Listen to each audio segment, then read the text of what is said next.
ನಮ್ಮದು ಪ್ರಜಾಪ್ರಭುತ್ವ ವ್ಯವಸ್ಥೆ. ಈ ಪ್ರಜಾಪ್ರಭುತ್ವ ವ್ಯವಸ್ಥೆಯಲ್ಲಿ ಪ್ರಜೆಗಳ ತೀರ್ಪೇ ಅಂತಿಮವಾಗಿರುತ್ತೆ. ಪ್ರಜೆಗಳು ತೀರ್ಪು ಕೊಡಬೇಕು ಅಂದರೆ ಅದು ಮತದಾನದ ಮುಖೇನವಾಗಿ ಕೊಡಬೇಕಾಗ್ತದೆ. ಈ ಮತದಾನ ಅನ್ನೋದು ಶ್ರೀಸಾಮಾನ್ಯನ ಒಂದು ಹಕ್ಕು ಕೂಡ ಆಗಿದೆ. ಹಾಗಾದರೆ ಶ್ರೀಸಾಮಾನ್ಯ ಹೇಗೆ ತೀರ್ಪನ್ನು ಕೊಡ್ತಾನೆ? ಮತದಾನದ ಮುಖೇನವಾಗಿ. ಈ ಮತದಾನ ಇಡೀ ದೇಶದಾದ್ಯಂತ ಏಕಕಾಲದಲ್ಲಿ ನಡಿಬೇಕು ಅನ್ನುವಂತಹ ಒಂದು ವಾದ ಆದರೆ, ಈ ವಾದವನ್ನು ಅಲ್ಲಗಳೆಯುವಂತಹ, ಇದನ್ನು ಟೀಕಿಸುವಂತಹ, ಖಂಡಿಸುವಂತಹ ಮತ್ತೊಂದು ವರ್ಗದ ಜನ ಇದ್ದಾರೆ. ಹಾಗಾದರೆ ಒಂದು ದೇಶದಲ್ಲಿ ಏಕಕಾಲದಲ್ಲಿ ಚುನಾವಣೆ ಆಗುತ್ತಾ ಅನ್ನುವಂತಹ ಹಲವಾರು ಚರ್ಚೆಗಳು ಇಡೀ ದೇಶದಾದ್ಯಂತ ಎದ್ದಿದೆ. ಎಸ್, ಇದೆ ಇವತ್ತಿನ ವಿಶೇಷ. ಒಂದು ದೇಶ ಒಂದು ಚುನಾವಣೆ. ನಾನು ಸಚಿನ್ ಹೆಮ್ಮಕ್ಕಿ.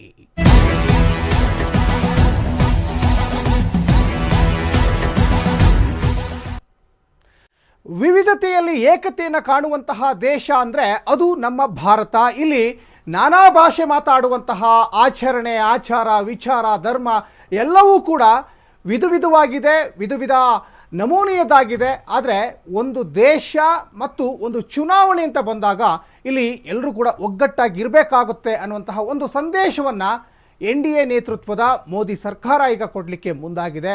ಹಾಗಾದರೆ ಈ ದೇಶದಲ್ಲಿ ಒಂದು ದೇಶ ಒಂದು ಚುನಾವಣೆ ಅದು ಪ್ರಸ್ತುತವಾಗಿ ಅದು ಜಾರಿಯಾಗುತ್ತಾ? ಇದಕ್ಕೆ ಅಡೆತಡೆಗಳು ಬರಲ್ವಾ? ಹಾಗಾದರೆ ಎಸ್, ಇದ್ರ ಬಗ್ಗೆ ಸಾಕಷ್ಟು ಸವಿಸ್ತಾರವಾದಂತಹ ಚರ್ಚೆಯನ್ನು ಮಾಡ್ತಾ ಹೋಗೋಣ.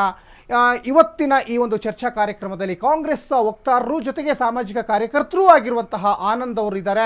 ಅವ್ರನ್ನ ಕಾರ್ಯಕ್ರಮಕ್ಕೆ ಭಾಳ ಪ್ರೀತಿಯಿಂದ ಬರಮಾಡ್ಕೊಳ್ಳೋಣ. ಆನಂದ್ ಅವರೇ, ಕಾರ್ಯಕ್ರಮಕ್ಕೆ ತಮಗೆ ಆತ್ಮೀಯವಾದಂಥ ಸ್ವಾಗತ. ಜೊತೆಗೆ BJPಯ ವಕ್ತಾರರು ಆನಂದ್ ಜಿ ಶೇಟ್ ಅವರು ಈಗ ಝೂಮ್ ಲೈವಲ್ಲಿ ಭಾಗವಹಿಸ್ತಾ ಇದ್ದಾರೆ. ಎಸ್, ಈಗ ಆನಂದ್ ಅವರೇ, ಮುಖ್ಯವಾಗಿ ಒಂದು ದೇಶ ಒಂದು ಚುನಾವಣೆ ಅನ್ನುವಂತಹ ಕೂಗು ಏನಿತ್ತಲ್ಲ, ಇದೇನು ಈಗ ದಿಢೀರಂತ ಪ್ರತ್ಯಕ್ಷವಾಗಿರುವಂಥ ಪ್ರಶ್ನೆ ಏನಲ್ಲ.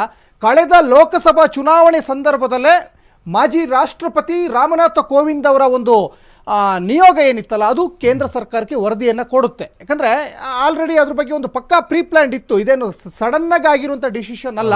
ತಮ್ಮ ಫಸ್ಟ್ ರಿಯಾಕ್ಷನ್ ಏನು ಕೊಡ್ತೀರಿ ಇದ್ರ ಬಗ್ಗೆ? ರಿಯಾಕ್ಷನ್ ಹೇಗೆ ಕೊಡೋದು ಅಂತಂದ್ರೆ, ಈಗ ಬಿಜೆಪಿ ಸರ್ಕಾರ ಏನಿದೆ, ಬಿಜೆಪಿ ಸರ್ಕಾರ ಬಂದಾಗಿಂದ 2014ರಿಂದ 3ನೇ ಟರ್ಮ್ ಮಾಡ್ತಾ ಇದ್ದಾರೆ.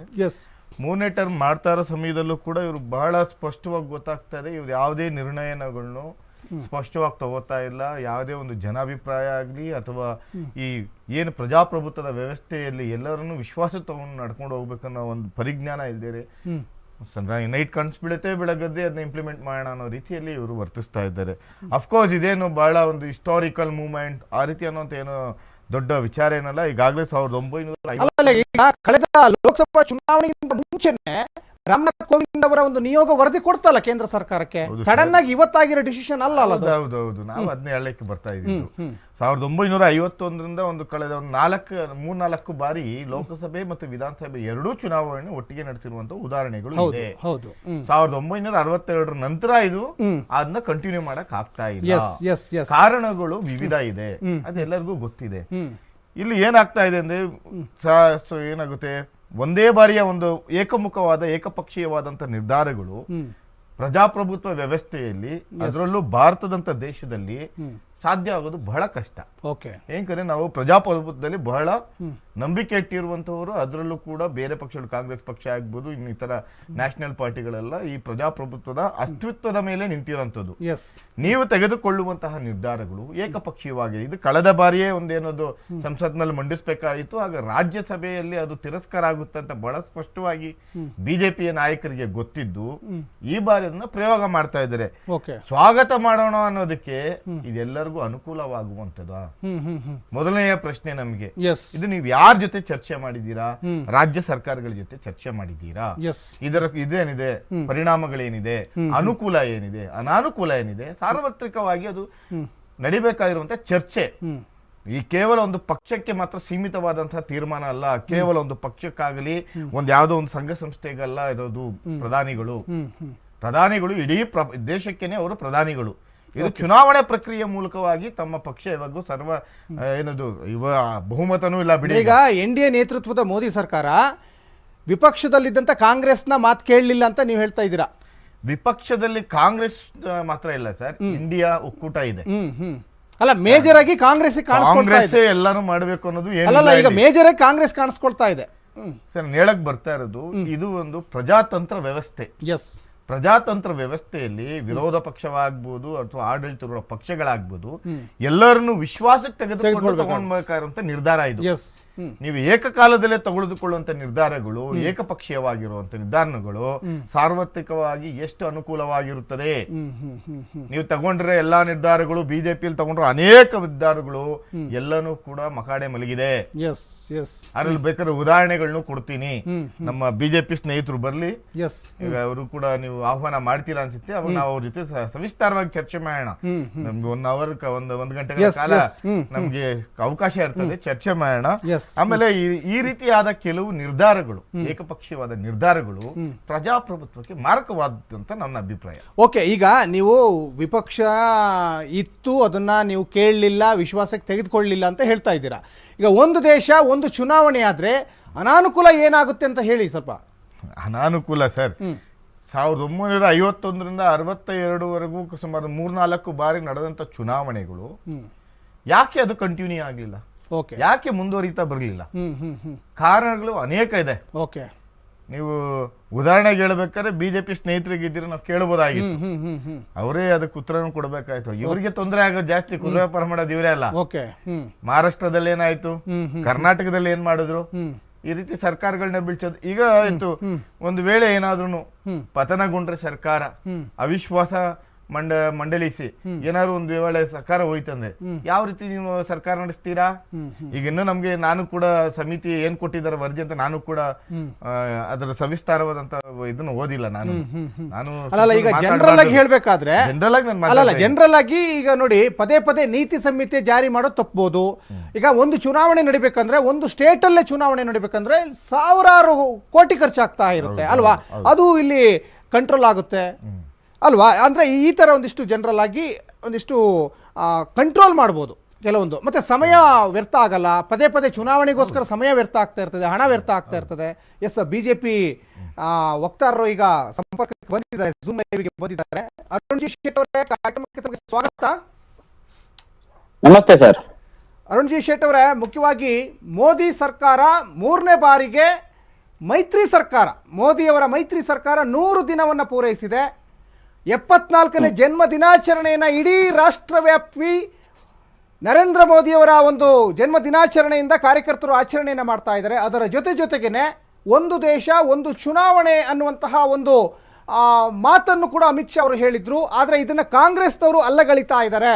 ಅಂದರೆ ನಮ್ಮನ್ನು ವಿಶ್ವಾಸಕ್ಕೆ ತೆಗೆದುಕೊಳ್ಳಲಿಲ್ಲ ಅನ್ನುವಂತಹ ಮಾತು ಬಲವಾಗಿ ಕೇಳಿ ಬರ್ತಾ ಇದೆ. ತಾವೇನಂತೀರಾ? ಈಗ ಕಾಂಗ್ರೆಸ್ನವರ ಪಾಯಿಂಟ್ ಆಫ್ ವ್ಯೂ ಏನಂತ ಹೇಳಿದರೆ ಜನತೆ ಅಲ್ಲ, ಇಲ್ಲಿ ಇರುವಂತದ್ದು ಕಾಂಗ್ರೆಸ್ನವರ ಪಾಯಿಂಟ್ ಆಫ್ ವ್ಯೂ ಕಾಂಗ್ರೆಸ್ ಹೇಗೆ ಸರ್ವೈವ್ ಆಗ್ಬೇಕು ಅನ್ನೋದಕ್ಕೋಸ್ಕರ ಮಾತ್ರ ಯೋಚನೆ ಮಾಡ್ತಾ ಇದೆ ಹೊರತು ಜನತೆಗೆ ಎಷ್ಟು ಹೊರೆ ಆಗುತ್ತೆ, ನಮ್ಮ ರಾಷ್ಟ್ರಕ್ಕೆ ಇದರಿಂದ ಎಷ್ಟು ಲಾಭ ಇದೆ, ಇದು ನಮ್ಮ ರಾಷ್ಟ್ರದ ರಚನಾತ್ಮಕತೆಗೆ ಎಂತ ಕೊಡುಗೆ ಕೊಡುತ್ತೆ, ಇದೆಲ್ಲ ಬಿದ್ದದ್ದೇ ಇಲ್ಲ. ಅವರ ಅಧ್ಯಕ್ಷರಾದಿಂದ ಹಿಡಿದು ಎಲ್ಲರೂ ಇದೇ ರೀತಿಯ ಮಾತುಗಳನ್ನೇ ಹೇಳ್ತಾ ಇರುವಂತದ್ದು ನಾವು ಕೇಳಿಕೊಂಡು ಬರ್ತಾ ಇದ್ದೇವೆ. ಇಲ್ಲಿ ಬಹಳ ಸುಲಭವಾಗಿ ಸ್ಪಷ್ಟವಾಗಿ ಹೇಳಬಹುದು. 1952ರಿಂದ ಎಲೆಕ್ಷನ್ ಪ್ರಾರಂಭವಾಯ್ತು, 62ರ ತನಕ ಇದೇ ರೀತಿ ಫಾರ್ಮೆಟ್ ಅಲ್ಲಿ ಇತ್ತು. ತದನಂತರ ಒಂದಷ್ಟು ರಾಷ್ಟ್ರಪತಿ ಆಳ್ವಿಕೆಗಳು, ವಿಧಾನಸಭೆ ವಿಸರ್ಜನೆಗಳು, ಹೊಸ ಪ್ರಾದೇಶಿಕ ಪಕ್ಷಗಳು, ಇವೆಲ್ಲದರ ಕಾರಣದಿಂದ ಅಸಮತೋಲನ ಬಂತು. 1983ರಲ್ಲಿ ಕೂಡ ಇದರ ಪ್ರಸ್ತಾಪ ಬಂದಿತ್ತು. ಅವಾಗ ಯಾವ ಸರ್ಕಾರ ಇತ್ತು? ಇವರದೇ ಸರ್ಕಾರ ಇತ್ತು ಬಿಡಿ. ಅವಾಗ ಚುನಾವಣೆ ವರ್ಷಕ್ಕೆ 2 ಸಲ, ಆ ಚುನಾವಣೆ ಮೂಡಿನಲ್ಲಿ ಇರುವುದಕ್ಕಿಂತಲೂ ಆಡಳಿತದಲ್ಲಿ ತಮ್ಮ ಗಮನವನ್ನು ಹರಿಸಬಹುದು. ಮತ್ತೆ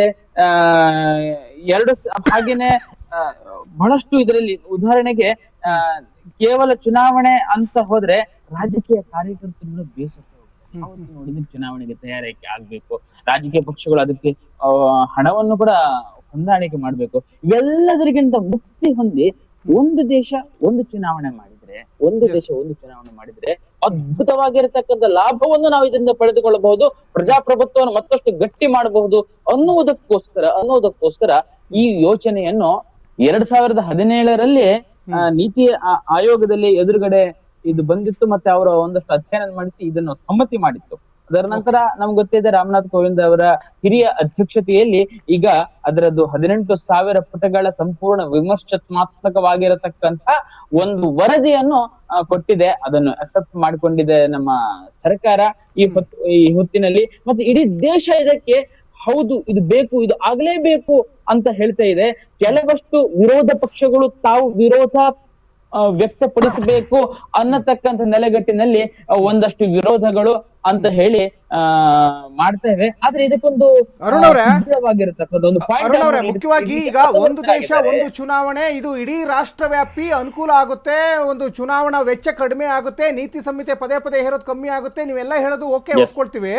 ಆದ್ರೆ ವಿಪಕ್ಷದ ಒಂದು ವಿಶ್ವಾಸವನ್ನ ಗಳಿಸಬೇಕು ಅಂತ ಈಗ ಕಾಂಗ್ರೆಸ್ನವರ ವಾದ. ಮತ್ತೆ ಬರ್ತೀನಿ ನಿಮ್ಮ ಹತ್ರ, ಈ ಪ್ರಶ್ನೆಗೆ ಉತ್ತರ ಕೊಡಿ. ಎಸ್, ಈಗ ಸಾಕಷ್ಟು ಸಮಯವನ್ನ ವ್ಯರ್ಥ ಆಗದೇ ಸಮಯ ಉಳಿತಾಯ ಮಾಡ್ಬೋದು, ಮತ್ತೆ ಚುನಾವಣೆಗೋಸ್ಕರ ಸಾಕಷ್ಟು ಅಧಿಕಾರಿಗಳನ್ನ ನಿಯೋಗ ಮಾಡ್ತಾರೆ, ಬೂತ್ ಮಟ್ಟದಲ್ಲೂ ಕೂಡ ಅವ್ರನ್ನೆಲ್ಲ ಕಂಟ್ರೋಲ್ ಮಾಡ್ಬೋದು.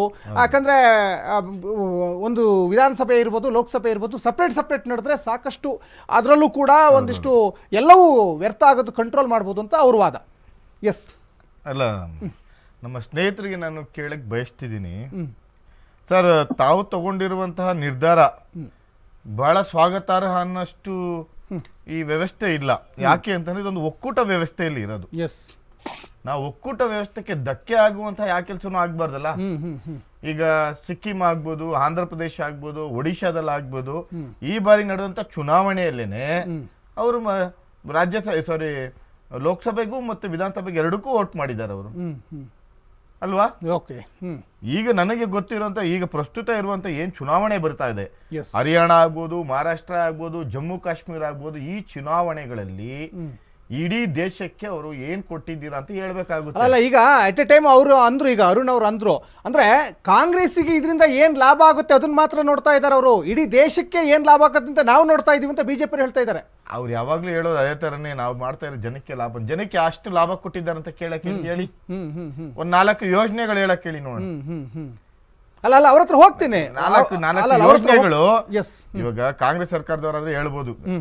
RTI ಕೊಟ್ಟಿದ್ದೀವಿ, ಲ್ಯಾಂಡ್ ಅಕ್ವಿಸಿಷನ್ ಬಿಲ್ ಕೊಟ್ಟಿದ್ದೀವಿ, RTE ಕೊಟ್ಟಿದ್ದೀವಿ, ರೈಟ್ ಟು ಇನ್ಫಾರ್ಮೇಶನ್, ಎಜುಕೇಶನ್, ಈ ತರದೆಲ್ಲ. ಆಮೇಲೆ ಬಹಳಷ್ಟು ಕಾರ್ಯಕ್ರಮಗಳನ್ನ ಕೊಟ್ಟಿದ್ದಾರೆ.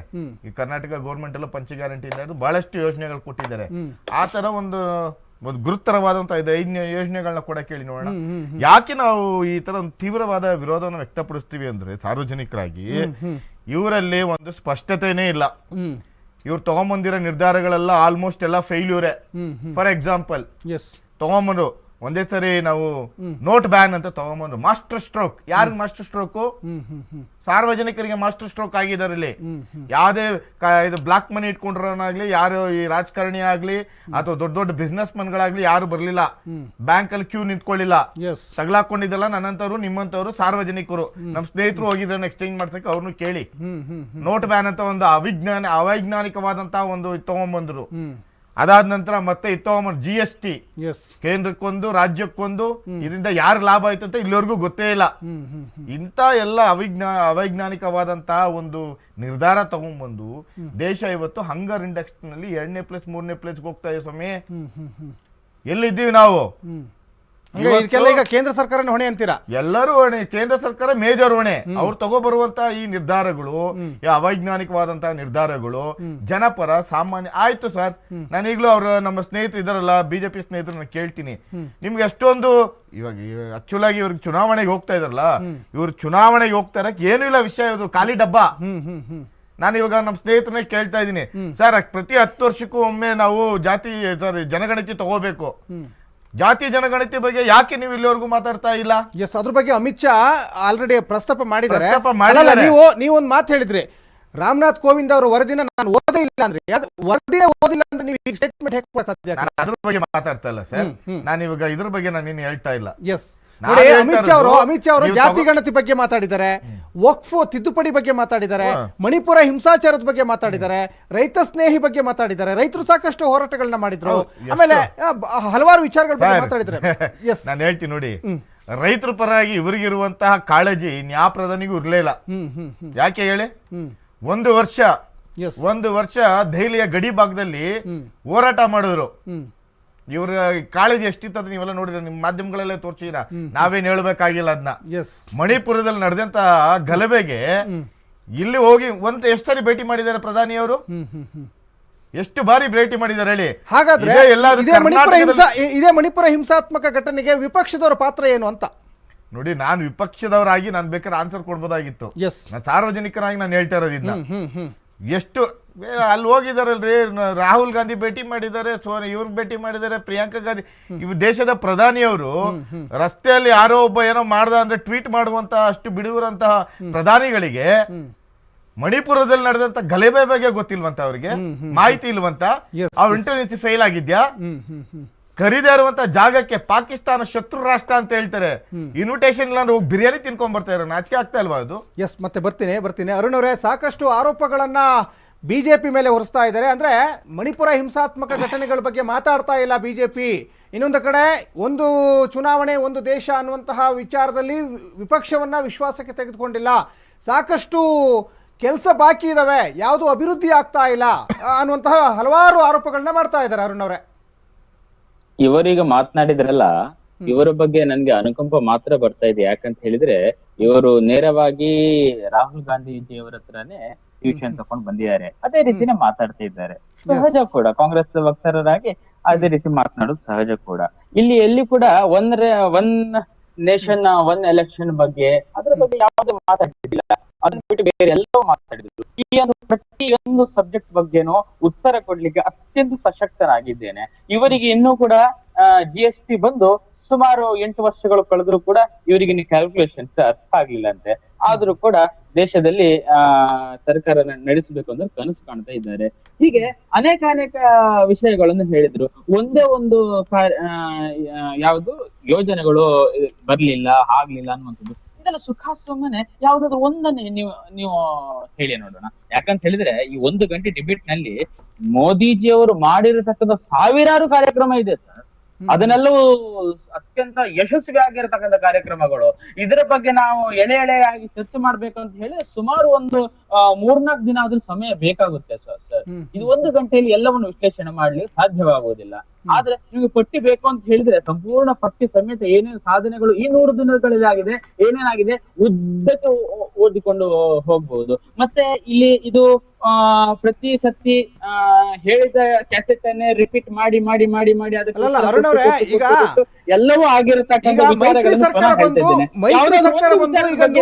ಯಾವ್ದಾದ್ರು ಒಂದು ಮೈತ್ರಿ ಸರ್ಕಾರ ಬಂದು 100 ದಿವಸ ಆಯ್ತು. ಈ 100 ದಿವಸದಲ್ಲಿ ಮೋದಿ ಸರ್ಕಾರದ ಕೊಡುಗೆ ಏನು ಅನ್ನುವಂತಹ ಪ್ರಶ್ನೆ ಕೇಳ್ತಾ ಇದ್ದಾರೆ. ಹೌದು, ಮೊದಲ 300 ದಿನಗಳಲ್ಲಿ ಸುಮಾರು 15 ಲಕ್ಷ ಕೋಟಿ ಮೊತ್ತದ ಯೋಜನೆಗಳನ್ನು ಪ್ರಾರಂಭಿಸಲಾಗಿದೆ. ಈ ಮೂಲಸೌಕರ್ಯ ಅಭಿವೃದ್ಧಿಗಳಲ್ಲಿ ಇರಬಹುದು, 3 ಲಕ್ಷ ಕೋಟಿ ಮೌಲ್ಯದ ಯೋಜನೆಗಳಿಗೆ ಅನುಮೋದನೆ 100 ದಿನದಲ್ಲಿ. ರಸ್ತೆ ಇರ್ಬೋದು, ರೈಲ್ವೆ ಇರ್ಬೋದು, ಬಂದರು ಇರ್ಬೋದು, ವಾಯುಯಾನ ನೆಲೆಗಳಲ್ಲಿ ಇರ್ಬೋದು. ಮತ್ತೆ ಕಿಸಾನ್ ಮಿತ್ರ ಕೃಷಿಕರಿಗೆ ಸುಮಾರು 20,000 ಕೋಟಿಯಷ್ಟು ಹಣವನ್ನು ಈಗಾಗಲೇ ವಿತರಿಸಲಾಗಿದೆ. ಹೀಗೆ ನಾನು ಹೇಳಿದ್ನಲ್ಲ, ಇದು 1-2 ಮಾಡಿದ್ರೆ ಸುಮಾರು ಅಷ್ಟು ಇಲ್ಲೇ ಕಳ್ಕೊಂಡು ಹೋಗ್ಬಿಡ್ತೀನಿ. ಬೇಕಿದ್ರೆ ಈ PDF ಅನ್ನು ಕಳಿಸ್ಕೊಡ್ತೀನಿ. ಚೆನ್ನಾಗಿ ಸಂಘ ಪರಿವಾರದಿಂದ ಅಲ್ಲಿರ್ತಕ್ಕಂಥ ಮಕ್ಕಳನ್ನ ನಾವು ಇಲ್ಲಿ ಕೂತ್ಕೊಳಿಸ್ಕೊಂಡು ಓದಿಸ್ಕೊಂಡು ಅಲ್ಲಿರತಕ್ಕಂತಹ ಒಂದು ಟೆರರಿಸ್ಟ್ ಒಂದು ವಾತಾವರಣದಿಂದ ಬಿಡಿಸಿಕೊಳ್ಳುವಂತ ಬಹಳಷ್ಟು ಕೆಲಸಗಳನ್ನು ಮಾಡಿದ್ದೀವಿ. ಆದರೆ ಈಗ ಇರತಕ್ಕಂತಹ ಏನು ಮಣಿಪುರದಲ್ಲಿ ಹೊತ್ತಿರತಕ್ಕಂತಹ ಏನು ಕ್ಷಣಗಳು ಪುನಃ ಪ್ರಾರಂಭವಾಗಿದೆ. ಇದಕ್ಕೆ ಏನು ಉತ್ತರ? ಇಲ್ಲಿ ರಾಹುಲ್ ಗಾಂಧೀಜಿಯವರು ಅದಕ್ಕೆ ಬೇಕಾದಷ್ಟು ತುಪ್ಪವನ್ನು ಸುರಿದ್ರು, ಅದಕ್ಕೆ ಒಂದಷ್ಟು ಬೆಂಕಿ ಹಚ್ಚಿದ್ರು. ಇನ್ನು ಕೂಡ ಧಗಧಗನೆ ಉರಿಯುವ ಹಾಗೆ ಹೇಗೆ ನೋಡ್ಕೊಳ್ಬೇಕು ಅದನ್ನೆಲ್ಲವೂ ಮಾಡಿದ್ರು. ಯಾಕಂದ್ರೆ ಮಣಿಪುರ ಉರಿಬೇಕು, ಅಲ್ಲಿ ಜನ ಸಾಯ್ಬೇಕು, ಅದರಿಂದ ನಾವು ಏನಾದ್ರು ಕಾಂಗ್ರೆಸ್ ಸರ್ಕಾರ ಮೇಲೆ ಬರುತ್ತೋ ಅನ್ನುವಂತ ಒಂದು ಮಾನಸಿಕತೆಯನ್ನು ಹೇಳಿದ್ರು. ಉತ್ತರ ಕೊಡ್ಲಿ ನೋಡುವ.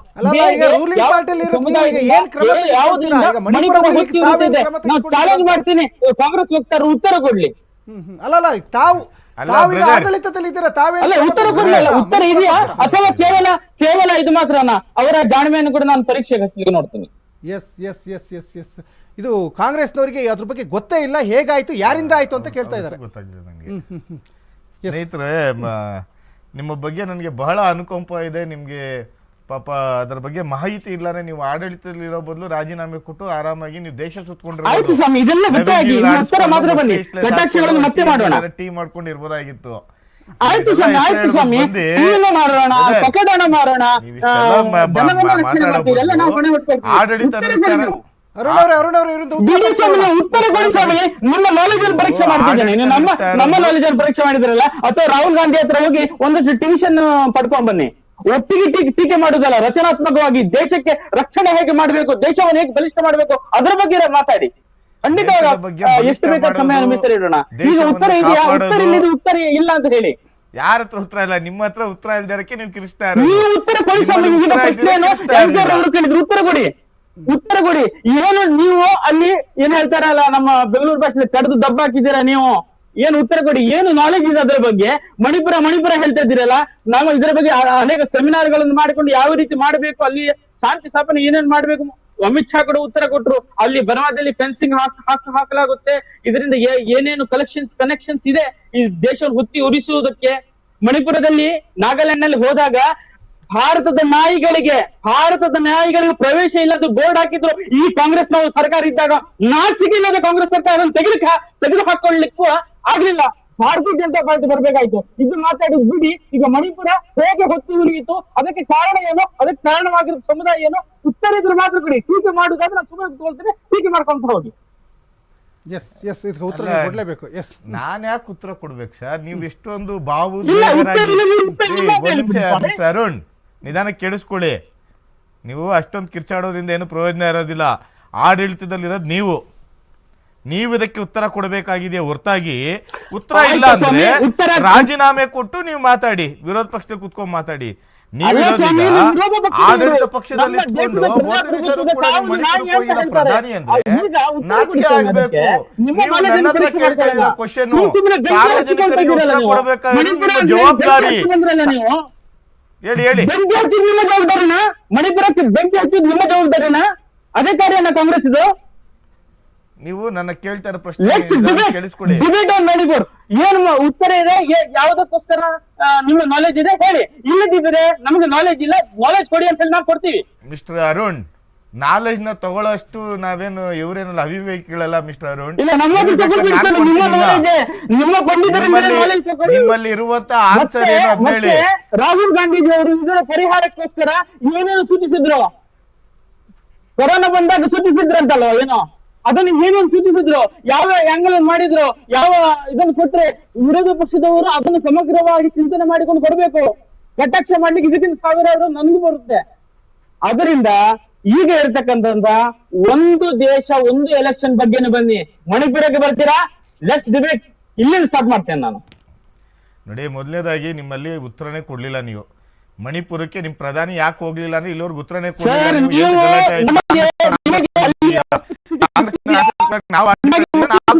ಜವಾಬ್ದಾರಿ. ನೀವು ಆಡಳಿತದಲ್ಲಿರೋದ್ರಿಂದ ನೀವು ತಗೋಬೇಕು ಜವಾಬ್ದಾರಿ, ನೀವು ಆನ್ಸರ್ ಮಾಡ್ಬೇಕು. ನೋಡ್ರಿ, ಚೀನಾದ ಗಡಿ ಭಾಗದಲ್ಲಿ 1.5 ಸ್ಕ್ವೇರ್ ಕಿಲೋಮೀಟರ್ ಒಳಗ್ ಬಂದಿದ್ದಾರೆ. ನಾವು ಆನ್ಸರ್ ಮಾಡ್ತಾರ? ಕಾಂಗ್ರೆಸ್ನವ್ರು ಆನ್ಸರ್ ಮಾಡ್ತಾರ? ಆಡಳಿತ ನೀವು ಮೂಲ ಬಾರಿ ಆಡಳಿತ ಡಿಬೇಟ್ ಆದ್ರೆ ಅರುಣ್ ಅವರೇ ಒಂದ್ ನಿಮಿಷ ಸಮಾಧಾನ ಮಾಡ್ಕೊಳ್ಳಿ. ಈಗ ಇಲ್ಲಿ ಕಾಂಗ್ರೆಸ್ ವಕ್ತಾರರು ಕುತ್ಕೊಂಡ್ ಮಾತಾಡ್ತಾ ಇದ್ರೆ ನೀವು ಅದಕ್ಕೆ ನಾವೆಲ್ಲ ಸರಿಯಾಗಿ ಉತ್ತರನೇ ಕೊಡ್ತಾ ಇದ್ವಿ. ನಾನೊಬ್ಬ ಸಾಮಾಜಿಕ ಹೋರಾಟಗಾರನಾಗಿ ಅರುಣ್ ಅವರೇ, ಇಲ್ಲಿ ಮುಖ್ಯವಾಗಿ ಆನಂದ್ ಅವ್ರ ಪ್ರಶ್ನೆ ಇಷ್ಟೇ. ಮಣಿಪುರ ಹೊತ್ತಿ ಉರಿತು, ಮಣಿಪುರದಲ್ಲಿ ದೊಡ್ಡ ಮಟ್ಟದಲ್ಲಿ ಗಲಾಟೆ ಘರ್ಷಣೆಗಳಾದ್ವು, ಮಣಿಪುರದಲ್ಲಿ ಹಿಂಸಾತ್ಮಕ ಘಟನೆ ನಡೀತು. ಆದ್ರೆ ಅಲ್ಲಿಗೆ ಪ್ರಧಾನಿಯಾದಂತಹ ನರೇಂದ್ರ ಮೋದಿ ಅವರು ಹೋಗ್ಲಿಲ್ಲ, ಗೃಹ ಸಚಿವ ಅಮಿತ್ ಶಾ ಹೋಗ್ಲಿಲ್ಲ ಅಂತ ಒಂದ್ ಮಾತು ಸಿಂಪಲ್ ಪ್ರಶ್ನೆ ಕೇಳಿದ್ದಾರೆ. ಇದು ಪರಿಹಾರ ಅಲ್ಲಲ್ಲ, ರಾಹುಲ್ ಗಾಂಧೀಜಿ ಅವರು ಹೋಗಿದ್ರಲ್ಲ ಮಣಿಪುರದಲ್ಲಿ. ನೀವು ವಿಧಂಡವಾದ ಮಾಡಬೇಡಿ. ನೋಡಿ, ಸಾರ್ವಜನಿಕವಾಗಿ ಜಲ್ಪ ಕೂಡ ಮಾಡಬೇಡಿ ಅಂತ ಹೇಳ್ತಿದ್ದೀನಿ ನಾನು. ಮಾಡಬೇಡಿ, ಜಲ್ಪ ಕೂಡ ಮಾಡಬೇಡಿ. ನಿಮಗೆ ಮಣಿಪುರದ ಬಗ್ಗೆ ಸ್ಪಷ್ಟವಾದ ಜ್ಞಾನ ಇದೆಯಾ? ಒಂದು ಸತ್ಯ ಹೇಳಿ, ಮಣಿಪುರದಲ್ಲಿ ಏನಾಯ್ತು ಹೇಳಿ. ಆಯ್ತು ಸಮಾಧಾನ ಮಾಡ್ಕೊಳ್ಳಿ.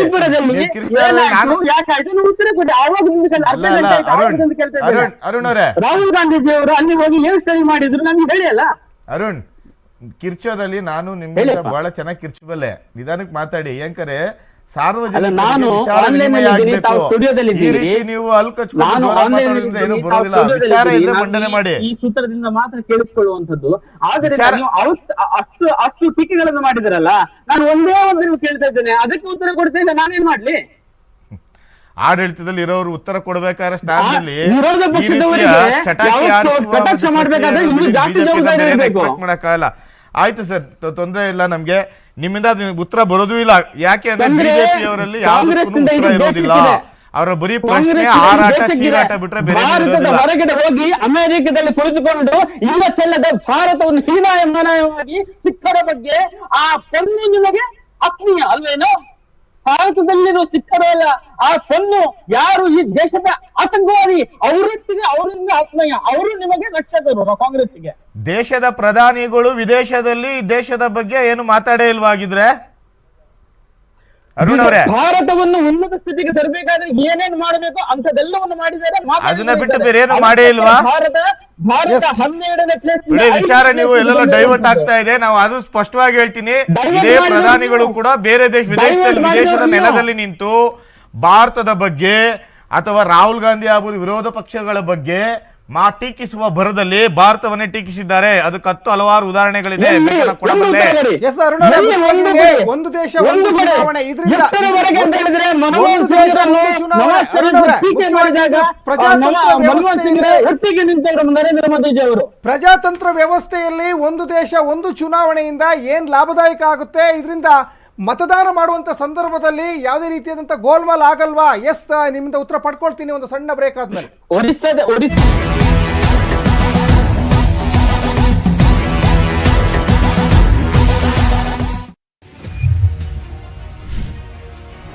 ಲೆಬನಾನ್ನಲ್ಲಿ ಒಂದೇ ಬಾರಿಗೆ ಸಾವಿರಾರು ಪೇಜರ್ಗಳ ಸ್ಫೋಟ.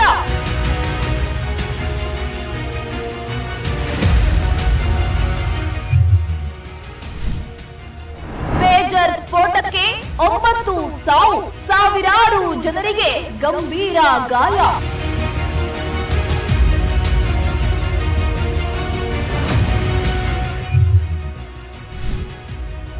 ಲೆಬನಾನ್ ಸಿರಿಯಾಗಳ ನಿಗೂಢ ಸ್ಫೋಟಕ್ಕೆ ಇಸ್ರೇಲ್ ಕಾರಣ.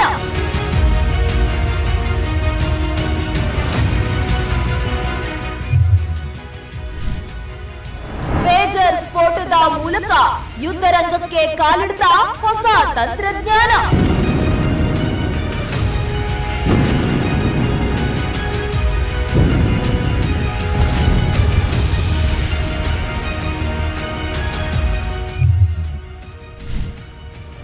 ಪೇಜರ್ ವಾರ್ ವೀಕ್ಷಿಸಿ ಇಂದು ರಾತ್ರಿ 9:30ಕ್ಕೆ. ಅತ್ತ ಟಾಲಿವುಡ್ನ ಫೇಮಸ್ ಮಾತಿನ ಮಾಂತ್ರಿಕನಿಗೂ ಡವಡವ.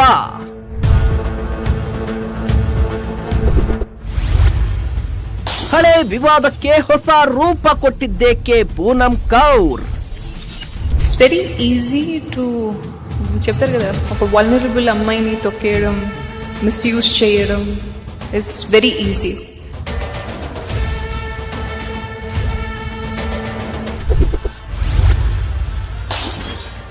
ಇತ್ತ ಸಾರಾ ಗೋವಿಂದ್ ವಿರುದ್ಧವೇ ನೀತು ಕೆಂಡಾಮಂಡಲ.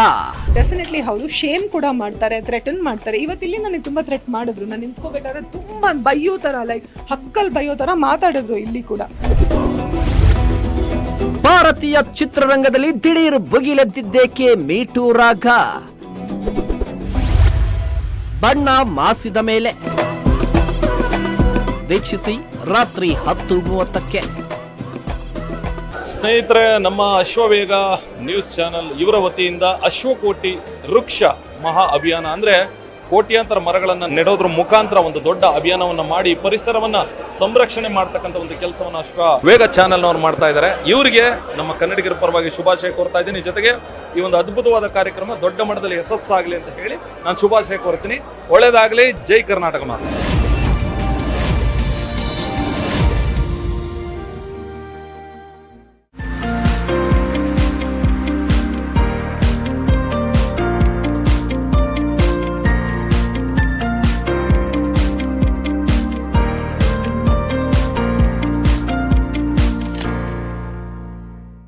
ಅಶ್ವಕೋಟಿ ವೃಕ್ಷ ಮಹಾ ಅಭಿಯಾನಕ್ಕೆ ಆಲ್ ದ ಬೆಸ್ಟ್, ಶುಭವಾಗಲಿ.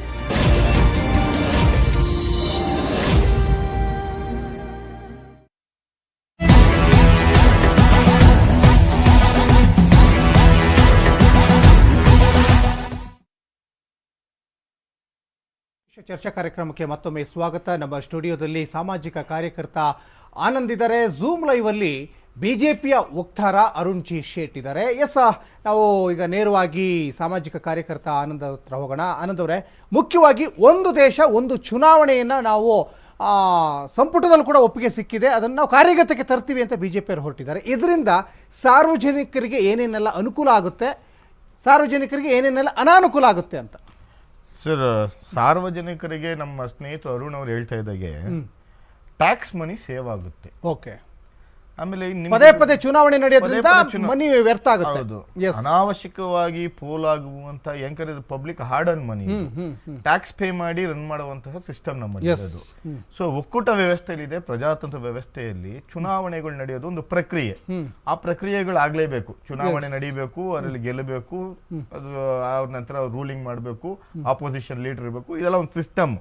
ನಮ್ಮ ಸಂವಿಧಾನದಲ್ಲಿ ಏನಿದೆ ಆ ಚೌಕಟ್ಟಿನಲ್ಲಿ ಕೆಲಸ ಮಾಡಬೇಕಾಗುತ್ತೆ. ಪದೇ ಪದೇ ಚುನಾವಣೆ ಮಾಡ್ತಾ ಇರೋದು, ಪದೇ ಪದೇ ಅಲ್ಲಿ ನಾವು ಸರ್ಕಾರಿ ಅಧಿಕಾರಿಗಳನ್ನ ಆಯೋಜನೆ ಮಾಡೋದು, ಅವ್ರನ್ನ ಹೋಗ್ಲಿಕ್ಕೆ ಬರ್ಲಿಕ್ಕೆ ಉಳ್ಕೊಳ್ಳಿಕ್ಕೆ ಚುನಾವಣೆ ವೆಚ್ಚಗಳು ಎಲ್ಲವನ್ನೂ ಕೂಡ ಭರಿಸಬೇಕಾಗುತ್ತೆ. ಅದಕ್ಕೆ ಸಪರೇಟ್ ಆಗಿ ನಾವು ಡೆಡಿಕೇಟೆಡ್ ಆಗಿ ಒಂದು ಬಜೆಟ್ ಅಲ್ಲಿ ದುಡ್ಡು ಎತ್ ಮಾಡಬೇಕಾಗುತ್ತೆ. ಅದನ್ನ ನೀವು ನೋಡಿ, ಅದನ್ನ ಆಕ್ಚುಲ್ ಆಗಿ ಅದಕ್ಕೆ ಒಂದು ಬಜೆಟ್ ಆಗ್ತಾರೆ, ಅದಕ್ಕೆ ಒಂದು ಅಧಿಕಾರಿ ಇರ್ತಾರೆ, ಮುಖ್ಯಸ್ಥರು ಇರ್ತಾರೆ. ಇದಕ್ಕೆ ಒಂದು ದೊಡ್ಡ ಸಿಸ್ಟಮ್ ವರ್ಕ್ ಮಾಡ್ತಾ ಇರ್ತದೆ. ಈ ಸಿಸ್ಟಮ್ ಯಾವ ರೀತಿ ವರ್ಕ್ ಆಗ್ತಾ ಇತ್ತು ಅನ್ನೋ 1900 ಸ್ವಾತಂತ್ರ್ಯ ಬಂದ ನಂತರ 1951ರಿಂದ ಸುಮಾರು 62ರವರೆಗೂ 4 ಬಾರಿ ಚುನಾವಣೆ ನಡೀತು. ಇದೇ ತರನೇ ನಡೆದಿದ್ದು. ಆಗ ನಿಮ್ಗೆ ಸಂಸ್ಥೆಗಳು ವಿಧಾನಸಭೆ ಮತ್ತೆ ಲೋಕಸಭೆ ಚುನಾವಣೆ ಏಕಕಾಲದಲ್ಲಿ ನಡೀತಾ ಇತ್ತು.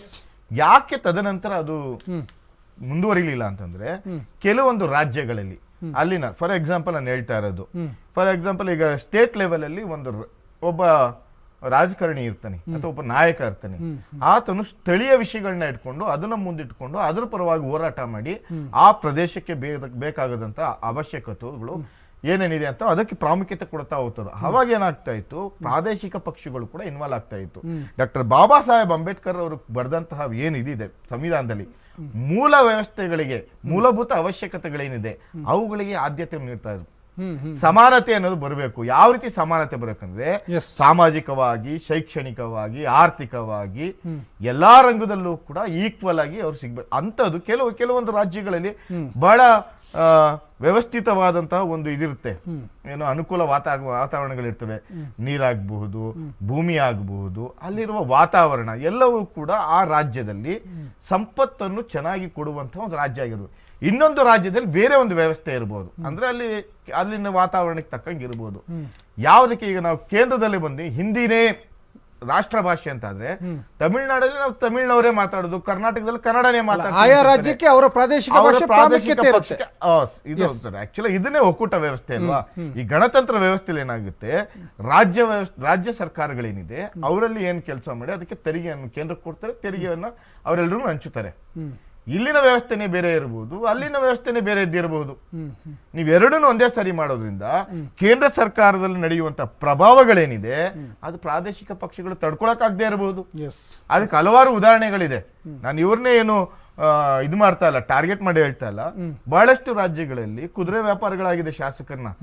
ಅಷ್ಟು ಪ್ರಭಾವ ಕೇಂದ್ರ ಸರ್ಕಾರದಿಂದ ಪ್ರಭಾವ ಬೀರಿದ್ರೆ ರಾಜ್ಯ ಸರ್ಕಾರಗಳು ತಡ್ಕೊಳ್ಳುವಷ್ಟು ಶಕ್ತಿ ಇಲ್ಲದೆ ಇರಬಹುದು. ಅದ್ರದ್ದು ಇದು ವರದಿನ ನಾವು ಸಂಪೂರ್ಣವಾಗಿ ಓದ್ಲೂಬೇಕಾಗುತ್ತೆ. ಒಂದು.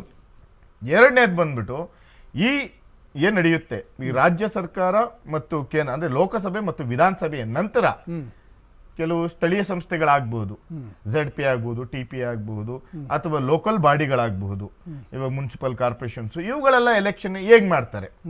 ಈಗ ಅದಕ್ಕೂ ಕೂಡ ವ್ಯವಸ್ಥೆ ಹೇಗ್ ಮಾಡ್ಬೇಕಾಗತ್ತಲ್ಲ. ಬರೀ ಇದು ರಾಜ್ಯ ಸರ್ಕಾರ ಮತ್ತು ಕೇಂದ್ರ ಸರ್ಕಾರಕ್ಕೆ ನಡೆಯುವಂತ ಚುನಾವಣೆಯ ಅಥವಾ ಸ್ಥಳೀಯ ಸಂಸ್ಥೆಗಳು, KMC ಆಕ್ಟ್ ಇದೆ ನಮ್ಗೆ, ಇವಾಗ ನಮ್ಗೆ ಇಷ್ಟು ವರ್ಷ ಆಗೋಯ್ತು, ಇನ್ನು ಚುನಾವಣೆ ನಡೆದಿಲ್ಲ, BBMP ಚುನಾವಣೆ ನಡೆದಿಲ್ಲ. ಸೊ ಇದನ್ನ ಹೆಂಗೆ ಇದ್ರೊಳಗೆ ಇನ್ವಾಲ್ವ್ ಮಾಡ್ತಾರಾ, ಇಲ್ಲ ಇದು ಇನ್ವಾಲ್ವ್ ಆಗೋದಿಲ್ವಾ, ಇಲ್ಲಿ ಮತ್ತೆ ಯಾವ್ದಾದ್ರು ಬೈಗ್ ಎಲೆಕ್ಷನ್ ಬಂತಂದ್ರೆ ಯಾವ ರೀತಿ ಮಾಡ್ತಾರೆ. ಆಮೇಲೆ ಇನ್ ಕೇಸ್ ಏನಾದ್ರು ಸರ್ಕಾರಗಳು ಅರ್ಧಕ್ಕೆ ಪತನಗೊಂಡ್ರೆ, ಯಾವ್ದೋ ಅವಿಶ್ವಾಸ ಮಂಡಳಿಗಳನ್ನ ಮಾಡಿಸಿ ಒಂದ್ ವೇಳೆ ಸರ್ಕಾರ ಪತನವಾದ್ರೆ ಅದಕ್ಕೆ ಯಾವ ರೀತಿ ಅವಾಗ ರಾಷ್ಟ್ರಪತಿಗಳ ಆಳ್ವಿಕೆ ನಡೆಯುತ್ತಾ ಅಥವಾ ರಾಜ್ಯಪಾಲರ ಆಳ್ವಿಕೆ ನಡೆಯುತ್ತಾ, ಯಾವ ರೀತಿಯಲ್ಲಿ ವ್ಯವಸ್ಥೆ ಆಗುತ್ತೆ. ಇದರಿಂದ ಅನುಕೂಲ ಏನಾಗುತ್ತೆ, ಅನುಕೂಲಗಿಂತ ಅನಾನುಕೂಲಗಳೇ ಜಾಸ್ತಿ ಆಗುತ್ತೆ. ಫಾರ್ ಎಕ್ಸಾಂಪಲ್ ಹೇಳ್ತೀನಿ ನಾನು, ಇಲ್ಲಿ ರಾಜ್ಯದಲ್ಲಿ ನಾನು ಯಾವುದೇ ಪಕ್ಷದ ಪರವಾಗಿಯೋ ವಿರುದ್ಧವಾಗಿಯೋ ಹೇಳ್ತಾ ಇಲ್ಲ. ಇಲ್ಲಿ ರಾಜ್ಯ ಸರ್ಕಾರ ಬಂದು ಕೇಂದ್ರದಲ್ಲಿ ರಾಜ್ಯದಲ್ಲಿ ಬಂದು ಕಾಂಗ್ರೆಸ್ ಸರ್ಕಾರ ಇದೆ, ಕೇಂದ್ರದಲ್ಲಿ BJP ಸರ್ಕಾರ ಇದೆ. ಈಗಾಗಲೇ ಮಾಧ್ಯಮಗಳಲ್ಲೂ ಗೊತ್ತು, ಎಲ್ಲ ಇದ್ರಲ್ಲಿ ನೋಡ್ತಾ ಇರ್ತಾರೆ, ಪತ್ರಿಕೆ ಚಟುವಟಿಕೆಗಳನ್ನು ನೋಡ್ತಾ ಇರ್ತೀರಾ. ರಾಜ್ಯಪಾಲರಿಗೂ ಮತ್ತು ರಾಜ್ಯ ಸರ್ಕಾರಕ್ಕೂ ನಡೀತಾ ಇರೋ ಸಂಘರ್ಷ ಏನ್ ನಡೀತಾ ಅಂತ ನಿಮ್ಗೂ ಗೊತ್ತಿದೆ.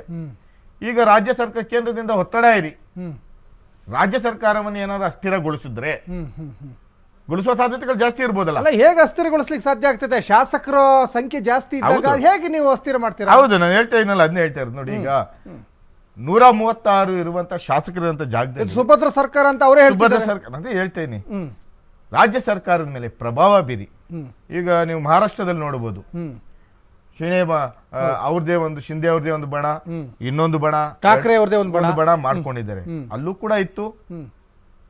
ಅದೇ ಇದ್ರ ಹಿಂದಿನ ಬಾರಿ ನಡೆದಂತ ಕುದುರೆ ನಮ್ಮ ಕರ್ನಾಟಕದಲ್ಲೇನೆ 14 ಜನ 11 ಜನ ಏನ್ ಶಾಸಕರು ಹೋದ್ರು, ಅವ್ರನ್ನೆಲ್ಲ ಯಾವ ರೀತಿ ಒಂದು ಗುಂಪು ಮಾಡಿ ಕರ್ಕೊಂಡು ಹೋದ್ರು.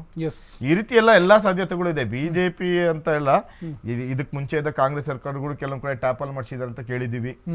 ಎಲ್ಲಾನು ಸಾಧ್ಯ ಆಗುತ್ತೆ. ಪ್ರಭಾವ ಬೀರುವಂತಹ ಸಾಧ್ಯತೆಗಳು ಹೆಚ್ಚಾಗಿರುತ್ತೆ. ಅದರಿಂದ ಅನುಕೂಲ ಆಗುತ್ತೆ. ಹೌದು, ಅಫ್ಕೋರ್ಸ್ ಇದು ಇವ್ರು ಹೇಳ್ತಾ ಇರೋ ರೀತಿಯಲ್ಲಿ 1 ನೇಷನ್ 1 ಎಲೆಕ್ಷನ್ ಅಂದ್ರೆ ನಮ್ ಟ್ಯಾಕ್ಸ್ ದುಡ್ಡು ಮಿಕ್ಕುತ್ತೆ. ಮತ್ತೆ ನಮ್ಗೆ ಆ ಚುನಾವಣೆ ಪ್ರಕ್ರಿಯೆಗೋಸ್ಕರ 5 ವರ್ಷನೂ ಪೂರ್ತಿ ಕೆಲಸ ಮಾಡುವ ಬದಲು ಒಂದ್ ಬಾರಿ ಕೆಲಸ ಮಾಡಿಬಿಟ್ಟು ಇನ್ನ 4 ವರ್ಷಗಳು ನಾವು ಅಭಿವೃದ್ಧಿ ಕಡೆ ಗಮನ ಹರಿಸ್ಬೋದು. ಇದೆಲ್ಲ ಸರಿನೇ, ನಾನು ಒಪ್ಕೋತೀವಿ. ಆದರೆ ನೀವು ಇಲ್ಲಿ ಮಾಡುವಂತ ಕೆಲಸದಲ್ಲಿ ಒಂದು ವೇಳೆ ಈ ತರ ಚುನಾವಣೆಗಳು ನಡೆದಿ ರಾಜ್ಯದಲ್ಲಿ ಬಂದು ಯಾವುದೋ ಪ್ರಾದೇಶಿಕ ಪಕ್ಷ ಬಂದು ಕೇಂದ್ರದಲ್ಲಿ ಒಂದು ರಾಷ್ಟ್ರ ಪಕ್ಷ ಬಂದು ಇವ್ರ ಮೇಲೆ ಪ್ರಭಾವ ಬೀರಲ್ಲ ಅಂತ ಯಾವ ಗ್ಯಾರಂಟಿ? ಅಲ್ಲ ಸರ್, ಈಗ ನಾವು 10 ಸ್ಟೇಟ್ ನಲ್ಲಿ ಫಾರ್ ಎಕ್ಸಾಂಪಲ್ ಮೋದಿ ಅವರ ಪ್ರಭಾವ ಬಹಳ ಜೋರಾಗಿತ್ತು. 2014ರಲ್ಲಿ ಯಾರನ್ನ ಕೇಳಿದ್ರು ಮೋದಿ ಮೋದಿ ಮೋದಿ ಅಂತ ಸುಮ್ನೆ ಕಣ್ಮುತ್ಕೊಂಡು ಹೋಗ್ಬಿಡವ್ರು. ಮೋದಿ ಅಂದ್ರೆ ಮುಗ್ದೋಯ್ತು ನಮ್ ಗೌರಿ ಅಂತ. ಇವಾಗ ಅದು ಪ್ರಮಾಣ ಕಮ್ಮಿ ಆಗ್ತಾ ಇದೆ ಅಲ್ಲ.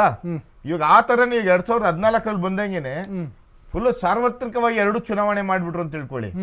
ಸ್ಥಳೀಯ ಪ್ರಾದೇಶಿಕ ಪಕ್ಷಗಳಾಗ್ಬೋದು, ಬೇರೆ ಪಕ್ಷಗಳ ಕಥೆ ಏನು?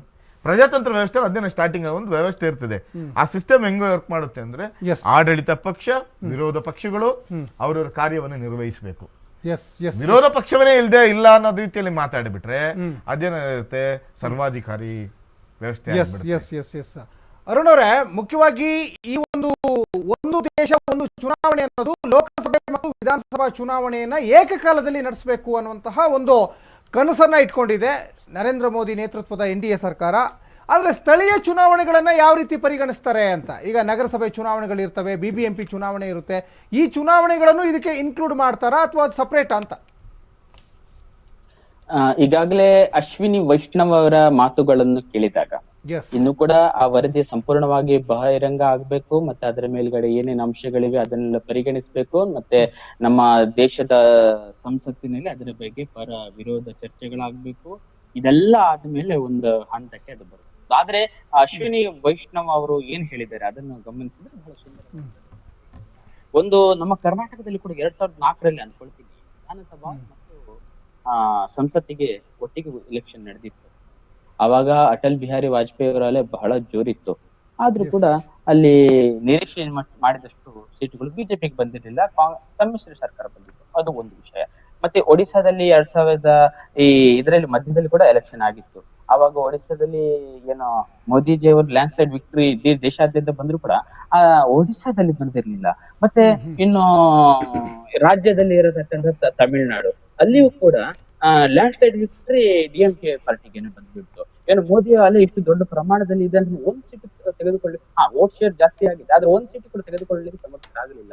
ಅಲ್ಲಿ ಅಣ್ಣಾಮಲೈನ ಅಂತ ದೊಡ್ಡ ಫೇಸ್ ಕೂಡ ಇತ್ತು. ಹೀಗೆಲ್ಲ ವಿಚಾರ ಮಾಡುವಾಗ ಯಾರು ಕೂಡ ನಮ್ಮ ಮತದಾರರು ಮೂರ್ಖರು ಅಂತ ತಿಳಿದುಕೊಳ್ಳುವುದು ಬೇಡ. ಅತ್ಯಂತ ಪ್ರಬುದ್ಧರಾಗಿರತಕ್ಕಂತಹ ಯಾರಾದ್ರೂ ಮತದಾರರು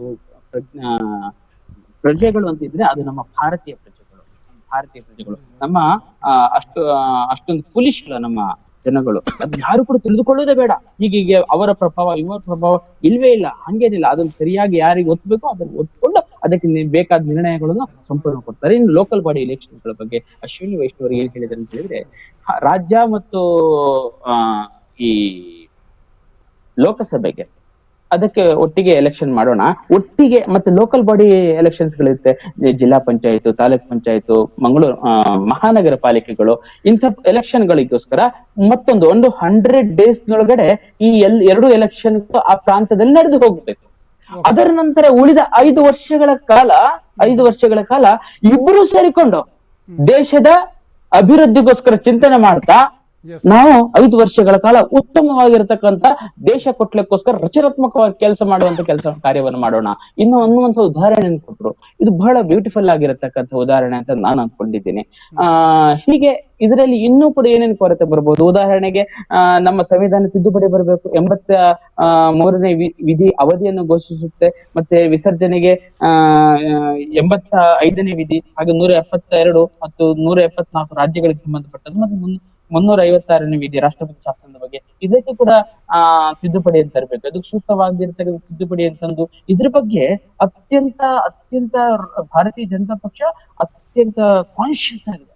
ಇದು ಮಾಡಿದ್ರೆ ದೇಶಕ್ಕೆ ಅದ್ಭುತವಾಗಿರತಕ್ಕಂಥ ನಾವು ಮಾದರಿಯನ್ನು ನಾವು ದೇಶಕ್ಕೆ ಕೊಡಬಹುದು, ಹಾಗೆ ಅತ್ಯಂತ ಲಾಭವನ್ನು ಕೂಡ ಈ ದೇಶಕ್ಕೆ ಕೊಡಬಹುದು ಅಂತ ಹೇಳಿ ಕಾತರದಿಂದ ಹೇಗಾದ್ರೂ ಮಾಡ್ಬೇಕು ಅಂತ ಹೇಳಿ ವಿರೋಧ ಪಕ್ಷಗಳಿಗೆ ಕೂಡ ನನ್ಗೆ ಅಷ್ಟೊಂದು ವಿರೋಧ ಇದೆ ಅಂತ ಹೇಳಿ ಈ ವಿಷಯದಲ್ಲಿ ಕಾಣ್ತಾ ಇಲ್ಲ. ಯಾಕಂತ ಹೇಳಿದ್ರೆ ನಮ್ಮ ಕಾರ್ಯಕರ್ತರು ಕೊಡ್ಬೇಕು, ಅದರ ನಂತರ ಪ್ರತಿ ಸತಿ ಅವರನ್ನು ತೊಡಗಿಸ್ಕೊಂಡು ಅಲ್ಲಿ ಒಂದಷ್ಟು ಹಣದ ಕೋಲಾಗುವಂತದ್ದು, ಮತ್ತೆ ಪ್ರತಿ ಸತಿ ಟೀಕಾಸ್ತ್ರಗಳು, ಅದರಲ್ಲಿ ಒಂದಷ್ಟು ಕೇಸುಗಳು, ಆ ಒಂದು ಸಂಘರ್ಷ, ಅದರ ಬದಲಿಗೋಸ್ಕರ ಒಂದು ಪೀಸ್ ಆಫ್ ಮೈಂಡ್ ನಲ್ಲಿ 5 ವರ್ಷಗಳ ಕಾಲ ಎಲ್ಲರೂ ಸರ್ಕಾರ ನಡೆಸಿದ್ರಿ. ಯಾಕಂತ ಹೇಳಿದ್ರೆ ಈ ಎಲೆಕ್ಷನ್ ಪ್ರಜಾಪ್ರಭುತ್ವದಲ್ಲಿ ಯಾರು ಆಳಬೇಕು ಅನ್ನುವಂಥದ್ದು ಮೂಡ್ ಆಫ್ ದ ನೇಷನ್ ಏನಿದೆ, ಮೂಡ್ ಆಫ್ ದ ಸ್ಟೇಟ್ ಏನಿದೆ, mood of the local bodies ಏನಿದೆ, ಇದರ ಒಂದು ಆಕಲನ ಮಾಡುವುದಕ್ಕೆ ಇರಬೇಕಾದಂತ ಒಂದು ಎಲೆಕ್ಷನ್. ಇದೇ ಪ್ರಜಾಪ್ರಭುತ್ವದ ಒಂದು ಬ್ಯೂಟಿ.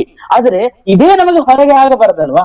ಇದೇ ನಮಗೆ ಹೊರೆಯಾಗಿ ದೇಶದ ಪ್ರಗತಿಗೆ ಕುಂಠಿತ ಅನ್ನತಕ್ಕಂತ ಒಂದು ಕಪ್ಪು ಚುಕ್ಕೆ ಈ ಎಲೆಕ್ಷನ್ ಬರಬಾರ್ದಲ್ವಾ? ಅದಕ್ಕೋಸ್ಕರನೇ ಭಾರತೀಯ ಜನತಾ ಪಾರ್ಟಿ 1 ನೇಷನ್ 1 ಎಲೆಕ್ಷನ್ ಅನ್ನತಕ್ಕಂತ ಒಂದು ನೀತಿ ಅಡಿಯಲ್ಲಿ ಹೋಗಿದೆ. ಅದಕ್ಕೋಸ್ಕರ ಎಲ್ಲಾ ಪಾರ್ಟಿಗಳನ್ನು, ರಾಷ್ಟ್ರದ ಎಲ್ಲಾ ಪಾರ್ಟಿಗಳನ್ನು, ಎಲ್ಲಾ ವಿರೋಧ ಪಕ್ಷದ ಸದಸ್ಯರುಗಳನ್ನು ಬರಮಾಡಿಸಿಕೊಂಡು ಇದರ ಬಗ್ಗೆ ಅವರ ಪರ ವಿರೋಧ ಚರ್ಚೆ ಮಾಡಿಸಿಕೊಂಡು ಎಲ್ಲರನ್ನು ವಿಶ್ವಾಸಕ್ಕೆ ತೆಗೆದುಕೊಂಡೇ ಮಾಡಿರುವಂತದ್ದು. ಯಾರನ್ನ ಬಿಟ್ಟುಕೊಂಡು ಇಲ್ಲಿ ಮಾಡ್ಲಿಲ್ಲ. ಅದರ ಸದನ ಸಮಿತಿಯಲ್ಲಿ ನೋಡಿ ಇದನ್ನ ಮಾಡುವಾಗ ಎಲ್ಲರೂ ಒಳಗೊಂಡಂತೆ ಮಾಡಿರುವಂತದ್ದು. ಮಲ್ಲಿಕಾರ್ಜುನ್ ಖರ್ಗೆ ಅವರೇ ವಿರೋಧವನ್ನು ವ್ಯಕ್ತಪಡಿಸಿದ್ದಾರೆ, ಕಾಂಗ್ರೆಸ್ ನಾಯಕ. ಅವರು ಪಕ್ಷಗಳು ಇದಕ್ಕೆ ಈ ತರ ಒಂದು 1 ನೇಷನ್ 1 ಎಲೆಕ್ಷನ್ ಪದ್ಧತಿಯೇ ಸರಿ ಇಲ್ಲ ಅಂತ ಹೇಳ್ತಾ ಇದಾವೆ. ಒಂದು 15 ಪಕ್ಷಗಳು ಇದಕ್ಕೆ ವಿರೋಧ ಮಾಡಿದೆ. ಆದ್ರೆ ಅಂತಹ ದೊಡ್ಡ ವಿರೋಧ ಏನು ಮಾಡ್ಲಿಕ್ಕೆ ಅವ್ರು ಹೋಗ್ಲಿಲ್ಲ. ಆದ್ರೆ 32 ಪಕ್ಷಗಳು, ಪ್ರಾಂತೀಯ ಪಕ್ಷಗಳು ಸೇರಿ 32 ಪಕ್ಷಗಳು ಇದಕ್ಕೆ ಅಷ್ಟು ಅಂದಿದೆ, ಇದು ಆಗ್ಬೇಕು ಅನ್ನುವಂಥದ್ದನ್ನು ಹೇಳಿದೆ. ಆದ್ರೆ ವಿರೋಧ ಪಕ್ಷ ಏನ್ ಮಾಡೋಣ, ಏನಾದ್ರೂ ಒಂದು ವಿರೋಧ ಇರ್ಬೇಕಲ್ಲ ಅನ್ನುವಂಥದ್ದು.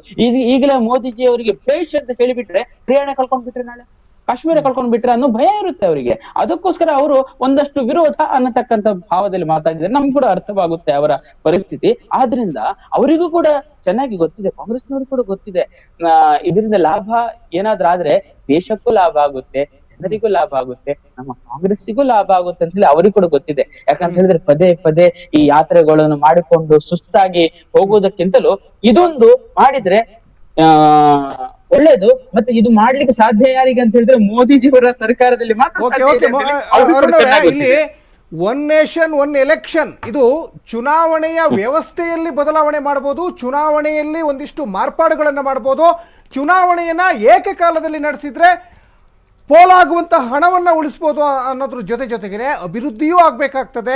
ಈ 3ನೇ ಅವಧಿಯಲ್ಲಿ ಮೋದಿ ಸರ್ಕಾರದಲ್ಲಿ ಏನೇನೆಲ್ಲ ಅಭಿವೃದ್ಧಿ ಆಗಿದೆ ಅದನ್ನ ನಿಮ್ಮಿಂದ ಕೇಳಿ ತಿಳ್ಕೊಳ್ತೀನಿ. ಎಸ್ ಆನಂದ್ ಅವರೇ, ಮುಖ್ಯವಾಗಿ ವಿಪಕ್ಷದಲ್ಲಿ ಯಾವುದೇ ಒಂದು ಪಕ್ಷ ಇರಲಿ, ನಾವು ವಿರೋಧ ಮಾಡಲಿಕ್ಕೇ ಇರೋದು ಅನ್ನುವಷ್ಟರ ಮಟ್ಟಿಗೆ ಬಂದು ನಿಂತಿದೆ. ಈಗ ನೋಡಿ, ಅಗ್ನಿವೀರ್ ಅಂತ ಒಂದು ಯೋಜನೆ ಬಂತು, ಮತ್ತು ಸಾಕಷ್ಟು ಯೋಜನೆಗಳಿಗೆ ಅಸ್ತು ಅಂತು ಮೋದಿ ಸರ್ಕಾರ. ಎಲ್ಲದಕ್ಕೂ ವಿರೋಧವನ್ನು ವ್ಯಕ್ತಪಡಿಸ್ತಾನೆ ಇದ್ದರೆ ಏನರ್ಥ, ಅದು ಅಭಿವೃದ್ಧಿ ಆಗೋದು ಹೇಗೆ ಅಂತ. ಮತ್ತು ಜನರಿಗೆ ನಿರುದ್ಯೋಗ ಸಮಸ್ಯೆ ಇದೆ ಅಂತಾರೆ. ಈ ಥರ ಒಂದಿಷ್ಟು ಯೋಜನೆಗಳನ್ನ ತಂದಾಗ ಅದಕ್ಕೂ ಅಡ್ಡಿಪಡಿಸೋದು ಅಂದರೆ ಏನರ್ಥ ಅದು ಅಂತ? ಸರ್, ಪ್ರಪಂಚದಲ್ಲೇ ಈ ರೀತಿಯ ಒಂದು ವ್ಯವಸ್ಥೆ ಇರೋದು ಬಹಳ ಅಪರೂಪ. ಪ್ರಜಾತಂತ್ರ ವ್ಯವಸ್ಥೆಯಲ್ಲಿ ನಮ್ಮದೇ ಆದ ಸಂವಿಧಾನದಲ್ಲಿ ಇರುವಂತಹ ಒಂದು ವ್ಯವಸ್ಥೆ ಏನಂದ್ರೆ ವಿರೋಧ ಪಕ್ಷ ಅನ್ನೋದು ಇರಬೇಕು. ವಿರೋಧ ಪಕ್ಷ ಅನ್ನೋದು ಇರಬೇಕು, ವಿರೋಧ ಪಕ್ಷದ ಇರಬೇಕು, ಜೊತೆಗೆ ಎಲ್ಲದಕ್ಕೂ ವಿರೋಧವನ್ನು ವ್ಯಕ್ತಪಡಿಸುವಂತ ಪಕ್ಷ ಇರಬಾರ್ದು. ಅದು ಅವರು ತೆಗೆದುಕೊಳ್ಳುವಂತಹ ತೀರ್ಮಾನಗಳ ಮೇಲೆ ಡಿಪೆಂಡ್ ಆಗಿರ್ತದೆ ಹೊರತಾಗಿ ಆಡಳಿತ ಪಕ್ಷಕ್ಕೆ ಎಲ್ಲವೂ ನಾವು ಸಮರ್ಥವಾಗಿ ಮಾಡ್ಬಿಟ್ವಿ ಅನ್ನೋ ರೀತಿಯ ಒಂದು ಇದಿರಬಾರ್ದು. ಫಾರ್ ಎಕ್ಸಾಂಪಲ್, ಲೋಹಿಯಾ ಅನ್ನೋರು ವಿರೋಧ ಪಕ್ಷ ನಾಯಕರಾಗಿರ್ತಾರೆ. ನೆಹರು ಅವರು ನೋಡಿ, ಈ ಕಲ್ಪನೆ ಪ್ರಜಾತಂತ್ರ ವ್ಯವಸ್ಥೆಯಲ್ಲಿ ಇದಿರಬೇಕು, ಕಾಳಜಿ ಇರಬೇಕು, ಪರಿಕಲ್ಪನೆ ಇರಬೇಕು. ಲೋಹಿಯಾದವರು ಅತಿ ಕಟುವಾಗಿ ಟೀಕಿಸುತ್ತಿದ್ದಂತಹ ವಿರೋಧ ಪಕ್ಷದ ನಾಯಕರಲ್ಲಿ ಒಬ್ರು. ನೆಹರು ಅವರಿಗೆ ಎಷ್ಟು ರೀತಿ ಕಾಟ ಕೊಟ್ಟಿದ್ದಾರೆ ಅಂದ್ರೆ ಅಷ್ಟರ ಮಟ್ಟಿಗೆ ಕಾಟ ಕೊಟ್ಟಿರ್ತಾರೆ. ಆದ್ರೆ ಅವರು ಸೋತೋಗ್ತಾರೆ ಚುನಾವಣೆಯಲ್ಲಿ. ಆ ಇಶ್ವಿ ಎಲ್ಲ ಸ್ವಲ್ಪ ಇನ್ನೊಂದ್ಸರಿ ಆದ್ರೆ ಅವ್ರು ಇಲ್ದೇ ಇರುವಂತ ಈ ಸದನ ಫುಲ್ ಆಗಿಲ್ಲ, ಭರ್ತಿ ಆಗಿಲ್ಲ ಅಂತ ಹೇಳ್ತಾರೆ ನೆಹರು ಅವರು. ಗೆದ್ದ ನಂತರ ಅವ್ರು ಹೇಳ್ತಾರೆ ಈ ಸಭೆ ಈಗ ಪೂರ್ಣಗೊಂಡಿದೆ ಅಂತ. ಇದು ಪ್ರಜಾತಂತ್ರ ವ್ಯವಸ್ಥೆಯ ಬ್ಯೂಟಿ, ಇದೇ ಅದರ ಕೆಲಸ. ವಿರೋಧ ಪಕ್ಷದವರು ಅಲ್ಲಿ ನಡೀತಾ ಇರುವಂತ ತಪ್ಪುಗಳನ್ನು ಸಮಂಜಸವಾಗಿ ಕಂಡುಹಿಡಿಬೇಕು, ಅದನ್ನ ತೋರಿಸ್ಬೇಕು. ಕಾವಲು ನಾಯಿಗಂತೆ ಕಾಯಬೇಕು. ಸಾರ್ವಜನಿಕರ ತಪ್ಪಾಗಿದ್ರೆ ಇಮಿಡಿಯೇಟ್ ಆಗಿ ತಿಳಿಸ್ಬೇಕು. ಇದು ವಿರೋಧ ಪಕ್ಷದ ಜವಾಬ್ದಾರಿಯೂ ಕೂಡ. ಆದರೆ ನಾವೊಬ್ಬ ಸಾರ್ವಜನಿಕನಾಗಿ, ಒಬ್ಬ ಪ್ರಜ್ಞಾವಂತನಾಗಿ ಈ ವ್ಯವಸ್ಥೆಯಲ್ಲಿ ವಿರೋಧ ಪಕ್ಷನೇ ಇರಬಾರ್ದು ಅಂತ ಹೇಳ್ತಾ ಇರುವಂತಹ ಕೆಲವು ಪಕ್ಷಗಳು ಪ್ರಜಾತಂತ್ರ ವ್ಯವಸ್ಥೆಗೆ ಮಾರಕ. ವಿರೋಧ ವ್ಯಕ್ತಪಡಿಸಿದ್ರೆ ಎಲ್ಲದಕ್ಕೂ ಸುಮ್ಮನೆ ವಿರೋಧ ವ್ಯಕ್ತಪಡಿಸಲ್ಲ. ತಲಾಕ್ ಅನ್ನೋ ಒಂದು ವ್ಯವಸ್ಥೆ ತಗೊಂಡ್ಬಂದ್ರು ಮಹಿಳೆಯರಿಗೆ. ತ್ರಿವಳಿ ತಲಾಕ್ದು ಬ್ಯಾನ್ ಮಾಡಿದ್ರು. ಎಲ್ಲಿ ಎಲ್ಲರೂ ಕಾಂಗ್ರೆಸ್ನವರಾಗ್ಬೋದು, JDS ಅವರದು, ಬಿಜೆಪಿ ಸಾರಿ ಬೇರೆ ಯಾವ್ದೋ ಪಕ್ಷದವರೆಲ್ಲ ಹೋಗಿ ಅದು ವಿರೋಧ ಮಾಡಿದ್ರ, ಅಕ್ಸೆಪ್ಟ್ ಮಾಡಿಲ್ವಾ? ಮಹಿಳೆಯರಿಗೆ ಪರವಾಗಿದೆ ಅಂತ ಎಲ್ಲರೂ ಶಬಾಷ್ ಹೇಳಿಲ್ವಾ? ನೀವು ತರುವಂತ ಯೋಜನೆಗಳು ಸಾರ್ವಜನಿಕರಿಗೆ, ಬಡ ಮಧ್ಯಮ ಎಲ್ಲರಿಗೂ. ತಾವು ಅದ್ರ ಬಗ್ಗೆ ಏನಂತೀರಾ? ತ್ರಿವಳಿ ತಲಾಖ್ ಒಳ್ಳೇದಾ ಕೆಟ್ಟದಂತೀರಾ? ಅದು ನಿಷೇಧ ಮಾಡಿದ್ದು, ಅದು ಡಿಸೈಡ್ ಮಾಡಿರೋದು ಅವ್ರು ತಗೊಂಡಿರೋ ತೀರ್ಮಾನ. ಅದು ವಿರೋಧ ಪಕ್ಷಗಳು ತಗೊಂಡಿರುವಂತ ತೀರ್ಮಾನಗಳಿಗೆ ಅವ್ರು ಬಿಡ್ಬೇನ. ನನ್ನ ವೈಯಕ್ತಿಕವಾಗಿ ಸಾಮಾಜಿಕ ಹೋರಾಟಗಾರನಾಗಿ ಒಂದು ಹೆಣ್ಣು ಮಗುವಿಗೆ ನ್ಯಾಯ ಕೊಡುವ ನಿಟ್ಟಿನಲ್ಲಿ ಒಳ್ಳೆಯ ಕೆಲಸ. ನೀವು ತೆಗೆದುಕೊಳ್ಳುವಂತ ಕೆಲವು ನಿರ್ಧಾರಗಳು ಸಾರ್ವಜನಿಕವಾಗಿ ಆಗಬಹುದು, ಅಥವಾ ಬಡವರಿಗಾಗ್ಬೋದು, ರೈತರಿಗಾಗ್ಬೋದು, ಮಹಿಳೆಯರಿಗಾಗ್ಬೋದು, ಯುವಕರಿಗಾಗಿ ಒಂದು ಜನಪರ ನೀವು ಕಾರ್ಯಕ್ರಮ ತಗೊಂಡ್ರೆ ಎಲ್ಲರೂ ಸಂತೋಷ ಪಡ್ತಾರ್ರಿ.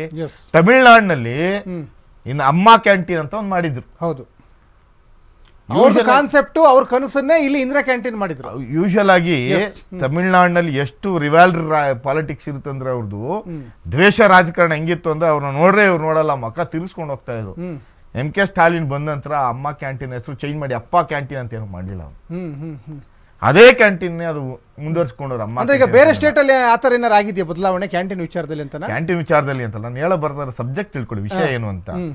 ನಿಮಗೆ ಸಾರ್ವಜನಿಕವಾಗಿ ಅದೊಬ್ಬರಿಗೆ ಲಭ್ಯ ಆಗಬೇಕು, ಅದು ಅವಶ್ಯಕತೆ ಇದೆ, ಒಳ್ಳೆ ಯೋಜನೆ ಅಂದಾಗ ಮುಂದೆ ಬರುವಂತವ್ರು ಕಂಟಿನ್ಯೂ ಮಾಡಬೇಕು.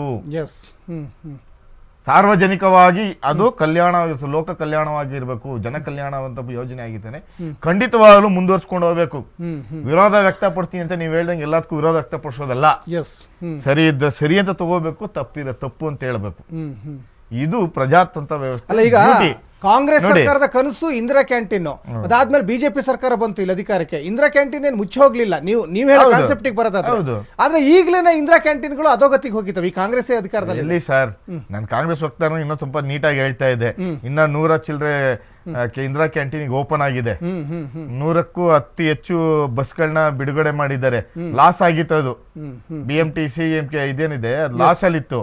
ಈಗ ಮತ್ತೆ 400 ಬಸ್ಗಳನ್ನ ತಗೊಂಡ್ಬಂದು ಮೊನ್ನೆ 2 ದಿವಸದಿಂದ ರಾಮಲಿಂಗ ರೆಡ್ಡಿ ಅವರು 100 ಬಸ್ ಬಿಡುಗಡೆಗೊಳಿಸಿದ್ದಾರೆ. ಅಲ್ಲ, ಅದ್ರ ಬಗ್ಗೆ ಎಲ್ಲ ಸ್ವಲ್ಪ ಇದ್ ಮಾಡಿ ನೀವು. ನನ್ನ ಇದು ಏನು ಅಂತಂದ್ರೆ, ನೀವು ಮಾಡ್ತಾ ಇರೋ ಸರಿ ಅಂತ ಆದ್ರೆ ಈ ಕಳೆದ ಬಾರಿನೇ ಮಾಡ್ಬೇಕಾಯ್ತು, ಈ ಬಾರಿ ಯಾಕೆ ಮಾಡ್ತಾ ಇದಾರೆ? ಆಯ್ತು, ಪರವಾಗಿಲ್ಲ, ನಿಮ್ಮ ಅನುಕೂಲ ಆಗೋ ರೀತಿಯಲ್ಲಿ ಯಾಕಂದ್ರೆ ಇಲ್ಲಿ ರಾಜ್ಯಸಭೆಯಲ್ಲೂ ಕೂಡ ಪಾಸ್ ಆಗ್ಬೇಕು ಬಿಲ್ಲು, ಲೋಕಸಭೆಯಲ್ಲೂ ಪಾಸ್ ಆಗ್ಬೇಕು, ಕೆಳಮನೆ ಮೇಲ್ಮನೆ 2 ಕಡೆ ಪಾಸ್ ಆಗ್ಬೇಕು, ಆ ಬಿಲ್ ಆಗುತ್ತೆ ಅಂತ ನಿಮ್ಮೊಂದು ಕಾನ್ಸೆಪ್ಟ್. ನನ್ನ ಒಂದು ಸಾರ್ವಜನಿಕನಾಗಿ ನನ್ನ ಪ್ರಶ್ನೆ ಏನು ಅಂದ್ರೆ, ಈ ರೀತಿಯ ದೃಢ ನಿರ್ಧಾರಗಳು ತಗೊಳ್ಳೋದು ಸರಿಯೋ ಇಲ್ವೋ ಅದು ಸಾರ್ವಜನಿಕ ಚರ್ಚೆಯಲ್ಲಿರ್ಲಿ, ವಿರೋಧ ಪಕ್ಷಗಳು ವಿರೋಧ ಮಾಡ್ಲಿ. ಯಾಕೆ ನೀವು ಉದ್ಯೋಗ ವಿಷಯದಲ್ಲಿ ಆಗ್ಬೋದು, ಶಿಕ್ಷಣ ವಿಚಾರದಲ್ಲಿ ಆಗ್ಬೋದು, ಆರೋಗ್ಯ ವಿಚಾರದಲ್ಲಿ ಆಗ್ಬೋದು, ಯಾಕೆ ನೀವು ಇದನ್ನ ತಗೋತಾ ಇಲ್ಲ? ಅಂದ್ರೆ ಇವಾಗ ಫಾರ್ ಚುನಾವಣೆಗೆ ಫೋಕಸ್ ಮಾಡಿದಷ್ಟು ಅಭಿವೃದ್ಧಿ ಬಗ್ಗೆ ಮಾಡಬೇಕು. ನೀವು ಬರೋದೇ ಅಭಿವೃದ್ಧಿ ಮಾಡ್ತೀನಿ ಅಂತ ನೀವು ಪ್ರಾಮಿಸ್ ಮಾಡ್ತೀರಾ, ಮ್ಯಾನಿಫೆಸ್ಟೋಲ್ಲಿ ಹೇಳ್ತೀರಾ, 108 ಯೋಜನೆಗಳು ಹೇಳ್ತೀರಾ, ಅದ್ರಲ್ಲಿ 8-10 ಮಾಡ್ತೀರಾ, ಬಿಡುತ್ತೀರಾ, ಅದು ಪಕ್ಷಗಳದು ಅದೆಲ್ಲ ಬಿಡಿ. ಸಾರ್ವತ್ರಿಕವಾಗಿ ನನ್ನ ಪ್ರಶ್ನೆ ಏನು ಅಂತಂದ್ರೆ, ಇಷ್ಟು ಗಟ್ಟಿ ನಿರ್ಧಾರ, ಇಂಥ ಒಳ್ಳೆ ನಿರ್ಧಾರಗಳು ತಗೊಳ್ಳೋದಾದ್ರೆ ಯಾಕೆ ನೀವು ಶಿಕ್ಷಣದಲ್ಲಿ 1 ನೇಷನ್ 1 ಪಾಲಿಸಿ ಅಂತ ತರ್ತಾ ಇಲ್ಲ? ಆರೋಗ್ಯ ವಿಚಾರದಲ್ಲಿ ಫಾರ್ ಎಕ್ಸಾಂಪಲ್ ಒಂದು ಕಾಯಿಲೆ, ಶುಗರ್, BP, ಶುಗರ್, ಡಯಾಲಿಸ್ ಏನೋ ಮಾಡ್ತಾರೆ, 1000 ರೂಪಾಯಿ ಡಯಾಲಿಸಿಸ್ಗೆ ಫಿಕ್ಸ್ ಮಾಡಿ. ಎಸ್ ಎಸ್ ಒಂದು ಫಸ್ಟ್ ಸ್ಟ್ಯಾಂಡರ್ಡ್ಗೆ 1,000, ಎಸ್ ಸೆಕೆಂಡ್ ಸ್ಟ್ಯಾಂಡರ್ಡ್ 2,500 ರೂಪಾಯಿ, BPL ಕಾರ್ಡ್ದಾರರಿಗೆ 100 ರೂಪಾಯಿ ಮಾಡಿ ಫಿಕ್ಸ್ ಮಾಡಿ. ಓಕೆ ಓಕೆ ಓಕೆ ಈ ರೀತಿಯಾದ ಒಂದು ಕ್ರಾಂತಿಕಾರಿಯಾದ ನಿರ್ಧಾರಗಳನ್ನ ತಗೊಂಡ್ಬರ್ತಾರ? ತರೋದಿಲ್ಲ. ಯಾಕೆ ಅಂದ್ರೆ ಇದೆಲ್ಲಾ ವ್ಯವಸ್ಥೆಯನ್ನು ಬುಡಮೇಲು ಮಾಡಿಬಿಡುತ್ತದೆ. ಯಾವುದೇ ಪಕ್ಷ ಆದ್ರೂ ಅಷ್ಟೇನೆ ಬುಡಮೇಲು ಆಗ್ಬಿಡುತ್ತೆ. ಈ ತರ ನಿರ್ಧಾರಗಳು ತಗೊಳ್ಳಲ್ಲ ಇವರು. ಆಮೇಲೆ ನನ್ಗೆ ತುಂಬಾ ದೊಡ್ಡ ಗುಮಾನಿ ಇರೋದೇನು ಅಂದ್ರೆ ಬಿಜೆಪಿ ಅವ್ರ ಹತ್ರ ನನ್ಗೆ ಅದು ನೇರವಾಗಿ ಪ್ರಶ್ನೆ ಕೇಳ್ತೀನಿ, ಅದಕ್ಕೆ ಅವರೇ ಆನ್ಸರ್ ಮಾಡಿ. ಏನು ಅವರಲ್ಲಿ ಇರುವಂತ ಇದು ಅಂದ್ರೆ, ನನಗೆ ಗೊತ್ತಿರಂಗೆ ಮೋದಿ ಅವರು ಆಗ್ಬೋದು, ಅವ್ರ ಸಂಪುಟ ದರ್ಜೆ ಸಚಿವರುಗಳಾಗ್ಬೋದು, ಈ ಡೈವರ್ಟ್ ಮಾಡೋದ್ರಲ್ಲಿ ಬಹಳ ನಿಶ್ಚಿಮ್ರು. ಫಾರ್ ಎಕ್ಸಾಂಪಲ್ ಹೆಂಗೆ ಅಂದ್ರೆ, ಇವತ್ತು ಚುನಾವಣೆ ಬರ್ತಾ ಇದೆ, ಹರಿಯಾಣ, ಜಾರ್ಖಂಡ್, ಜಮ್ಮು ಕಾಶ್ಮೀರ್, ಮಹಾರಾಷ್ಟ್ರ, ಇಲ್ಲ ಚುನಾವಣೆಗಳು ಬರ್ತಾ ಇದೆ ಸರ್. ಬೇರೆ ದೇಶದಲ್ಲಿ ನಡೆಯುತ್ತಾ ಇರುವಂತಹ ವಿಚಾರದ ಬಗ್ಗೆ, ಬೇರೆ ಬೇರೆ ರಾಜ್ಯಗಳು ನಡೀತಾ ಇರುವಂತಹ ವಿಚಾರಗಳನ್ನ ಬಿಟ್ಟು ಇವ್ರು ಈ ವಿಚಾರಗಳನ್ನ ತಗೊಂಡ್ಬರ್ತಾರೆ, ಮುನ್ನೆಲೆಗೆ ತಗೊಂಡ್ಬರ್ತಾರೆ. ಕಾರಣ ಏನು? ಈ ಕಾರಣಗಳೇನು ಅಂದ್ರೆ, ನಿಮ್ಮಲ್ಲಿ ಮುಂದಕ್ಕೆ ಚುನಾವಣೆಗೆ ಹೋದಾಗ ನೀವ್ ಹೇಳ್ಬೇಕು, ಸಾರ್ವತ್ರಿಕವಾಗಿ ಹೇಳಬೇಕು, ನಾನು ಈ ತರ ಕಾರ್ಯಕ್ರಮ ತಗೊಂಡ್ಬಂದಿನಿ, ಈ ತರ ಯೋಜನೆಗಳು ತಗೊಂಡ್ಬಂದಿನಿ, ಅದಕ್ಕೋಸ್ಕರ ನಂಗೆ ಮತ ಕೊಡಿ ಅಂತ ಹೇಳ್ಬೇಕು. ನೀವು ನಾಗಮಂಗಲ ನಾಗಮಂಗಲದಲ್ಲಿ ಸತ್ಯಶೋಧನಾ ಸಮಿತಿನ ಕಳಿಸುವಂತವ್ರು ಈ ವಿಚಾರದಲ್ಲಿ ಯಾಕೆ ನೀವು ಕಳಿಸ್ತಾ ಇಲ್ಲ? ಮೊನ್ನೆ ಇವ್ರ ಶಾಸಕರೇ ಒಬ್ಬ ಮೂಡಾಳ ಒಬ್ಬ ಅವನ ಮಾತಾಡಿದ್ದಾರೆ, ಒಂದು ಜಾತಿಯ ಬಗ್ಗೆ ನಿಂದನೆ ಮಾಡ್ತಾ ಇದ್ದಾರೆ, ಅಲ್ಲೂ ಸತ್ಯಶೋಧನೆ ಮಾಡಿಸಿ. ಅದು ಮುಂದಿನ ದಿನಗಳಲ್ಲಿ ನಾವು ಚರ್ಚೆಯನ್ನ ಮಾಡ್ತಾ ಹೋಗೋಣ ಸರ್. ಇವತ್ತು ಒನ್ ನೇಷನ್ ಒನ್ ಎಲೆಕ್ಷನ್ ವಿಚಾರಕ್ಕೆ ಸಂಬಂಧಪಟ್ಟಾಗೆ ಸಾಕಷ್ಟು ವಿಚಾರಗಳನ್ನ ವಿನಿಮಯ ಮಾಡಿಕೊಂಡ್ರೆ, ಅದ್ರ ಜೊತೆಗೆ ಅಲ್ಲಿ ಮುಖ್ಯವಾಗಿ ಅರುಣ್ ಅವರೇ, ತಾವು ಕೊನೆಯದಾಗಿ ಏನು ಹೇಳಕ್ಕೆ ಇಷ್ಟಪಡ್ತೀರಾ ಒಂದು ಲೈನಲ್ಲಿ ಹೇಳೋದಾದ್ರೆ? ಒಂದೇ ಲೈನಲ್ಲ, ಬಿಡ್ತೀನಿ. ಆರೋಗ್ಯದ ವಿಚಾರವಾಗಿ ಹೇಳಿದ್ರಿ, 70 ವರ್ಷ ದಾಟಿದವರಿಗೆ ಫ್ರೀ ಆಗಿರತಕ್ಕಂಥ 5 ಲಕ್ಷಗಳ ಉಚಿತವಾಗಿರ್ತಕ್ಕಂಥ ಆರೋಗ್ಯ ವಿಮೆ, ಮಹಿಳೆಯರಿಗೋಸ್ಕರ ರಿಸರ್ವೇಶನ್ ಇರ್ಬೋದು, 11 ಲಕ್ಷಾಧಿಪತಿ ಬೀದಿಗಳನ್ನು ಸೃಷ್ಟಿ ಮಾಡಿರುವಂತದ್ದು ಇರ್ಬೋದು, ಆದಾಯ ತೆರಿಗೆ ಮಿತಿಯನ್ನು 7 ಲಕ್ಷದವರೆಗೆ ವಿನಾಯಿತಿ ಮಾಡಿರುವಂತದ್ದು, ರೈಲ್ವೆಯಲ್ಲಿ ಅಂತೂ ಅದ್ಭುತವಾಗಿರ್ತ ಸಾಧನೆ ಮಾಡಿರ್ತಕ್ಕಂಥ ದೇಶ ನನ್ನ ದೇಶ ಮಾತ್ರ. ಮತ್ತೆ ಅಸಂಘಟಿತ ಕಾರ್ಮಿಕರಿಗೆ ವಿಶ್ವಕರ್ಮ ಯೋಜನೆಯಲ್ಲಿ 1 ಲಕ್ಷ, 2 ಲಕ್ಷ, 3 ಲಕ್ಷದವರೆಗೆ ಅತ್ಯಂತ ಸುಲಭ ಕಂತುಗಳಲ್ಲಿ ಕಟ್ಟುವಂತಹ, ಯಾವುದೇ ಕೊಲೆಟರಲ್ ಇರ್ತಕ್ಕಂಥ ಲೋನ್ ಕೊಡುವಂತ ವ್ಯವಸ್ಥೆ ಇರ್ಬೋದು, ಆತ್ಮನಿರ್ಭರರಾಗಿ ಬೆಳಿಲಿಕ್ಕೆ ಇದು ಕಾರಣವಾಗುತ್ತೆ. 4 ಕೋಟಿ ಮನೆಗಳನ್ನು ಮಾಡಿರುವಂತದ್ದು ಇರ್ಬೋದು, 10 ಕೋಟಿ ಶೌಚಾಲಯಗಳನ್ನು ಮಾಡ್ಬೇಕು ಅಂತ ಹೇಳಿ ನಮ್ಗೆ ಅನಿಸ್ತೇ ಇಲ್ಲ. ಅಷ್ಟೇ ಯಾಕೆ ಆರೋಗ್ಯದ ವಿಚಾರದಲ್ಲಿ ಹೇಳ್ತೀನಿ, ಕಾಂಗ್ರೆಸ್ ಸರ್ಕಾರ ಇದ್ದಾಗ ಕಾಂಗ್ರೆಸ್ ಜನರಿಕ್ ಔಷಧಿಗಳನ್ನು ತರಬೇಕು, ಅದರಿಂದ ನಮ್ಮ ಬಡ ಜನರಿಗೆ ಚಿಕಿತ್ಸೆಗೆ ಎಷ್ಟೋ ರೀತಿಯಲ್ಲಿ ಅದಕ್ಕೆ ಸಹಾಯ ಆಗುತ್ತೆ, ಅನ್ನಿಸ್ಲೇ ಇಲ್ಲ. ಹೀಗೆ ಹಲವಾರು ತಂದಿರತಕ್ಕಂತ ಯೋಜನೆಗಳಿವೆ, ಅದನ್ನು ಒಂದಷ್ಟು ಹೇಳಲಿಕ್ಕೆ ಇದು ಮಾಡಿದ್ದೀನಿ. ಮತ್ತೆ ಈಗ ಒನ್ ನೇಷನ್ ಒನ್ ಎಲೆಕ್ಷನ್ ಬಂದು ನಿಂತಿದ್ದೀನಿ. ಇದರಿಂದ ಅತ್ಯಂತ ಉತ್ತಮವಾಗಿರ್ತಕ್ಕಂಥ ನಡೆ, ಮತ್ತೆ ಜನರಿಗೂ ಕೂಡ, ರಾಜಕೀಯ ಕಾರ್ಯಕರ್ತರಿಗೂ ಕೂಡ ಪೀಸ್ ಆಫ್ ಮೈಂಡ್ ಸಿಗುತ್ತೆ. 5 ವರ್ಷದ ಕಾಲ ನಾವು ಈ ದೇಶಕ್ಕೋಸ್ಕರ ನಾವು ಕೆಲಸ ಮಾಡಬಹುದು. ಒಂದೇ ಒಂದು ನಿಮಿಷ ತೆಗೆದುಕೊಳ್ತಾ ಇದ್ದೀನಿ. ಉದಾಹರಣೆಗೆ, ನಮ್ಮ ಮುಂಚೆ ಗ್ರಾಮಗಳಲ್ಲಿ ಪಂಚಾಯತ್ ಕಟ್ಟೆಗಳಲ್ಲಿ ಕುಳಿತುಕೊಂಡು ನಮ್ಮ ಹಳ್ಳಿಯನ್ನು ಹೇಗೆ ಉದ್ಧಾರ ಮಾಡ್ಬೇಕು ಅಂತ ಹೇಳಿ ಅಲ್ಲಿ ವಿರೋಧ ಪಕ್ಷ, ಆಡಳಿತ ಪಕ್ಷ ಇರಲಿಲ್ಲ, ಅಷ್ಟೂ ಜನರು ಸೇರ್ಕೊಂಡು ಈ ಹಳ್ಳಿಯನ್ನು ಹೇಗೆ ಉದ್ಧಾರ ಮಾಡ್ಬೇಕು ಅಂತ ಹೇಳಿ ಒಂದು ಸಲಹೆಗಳನ್ನು, ಸೂಚನೆಗಳು ಕೊಟ್ಟು ಮೇಲೆ ತರ್ತಾ ಇದ್ರು. ಆದ್ರೆ ಇವಾಗ ಹಾಗಲ್ಲ. ಏನಂದ್ರೆ ಕೃಷಿಕರ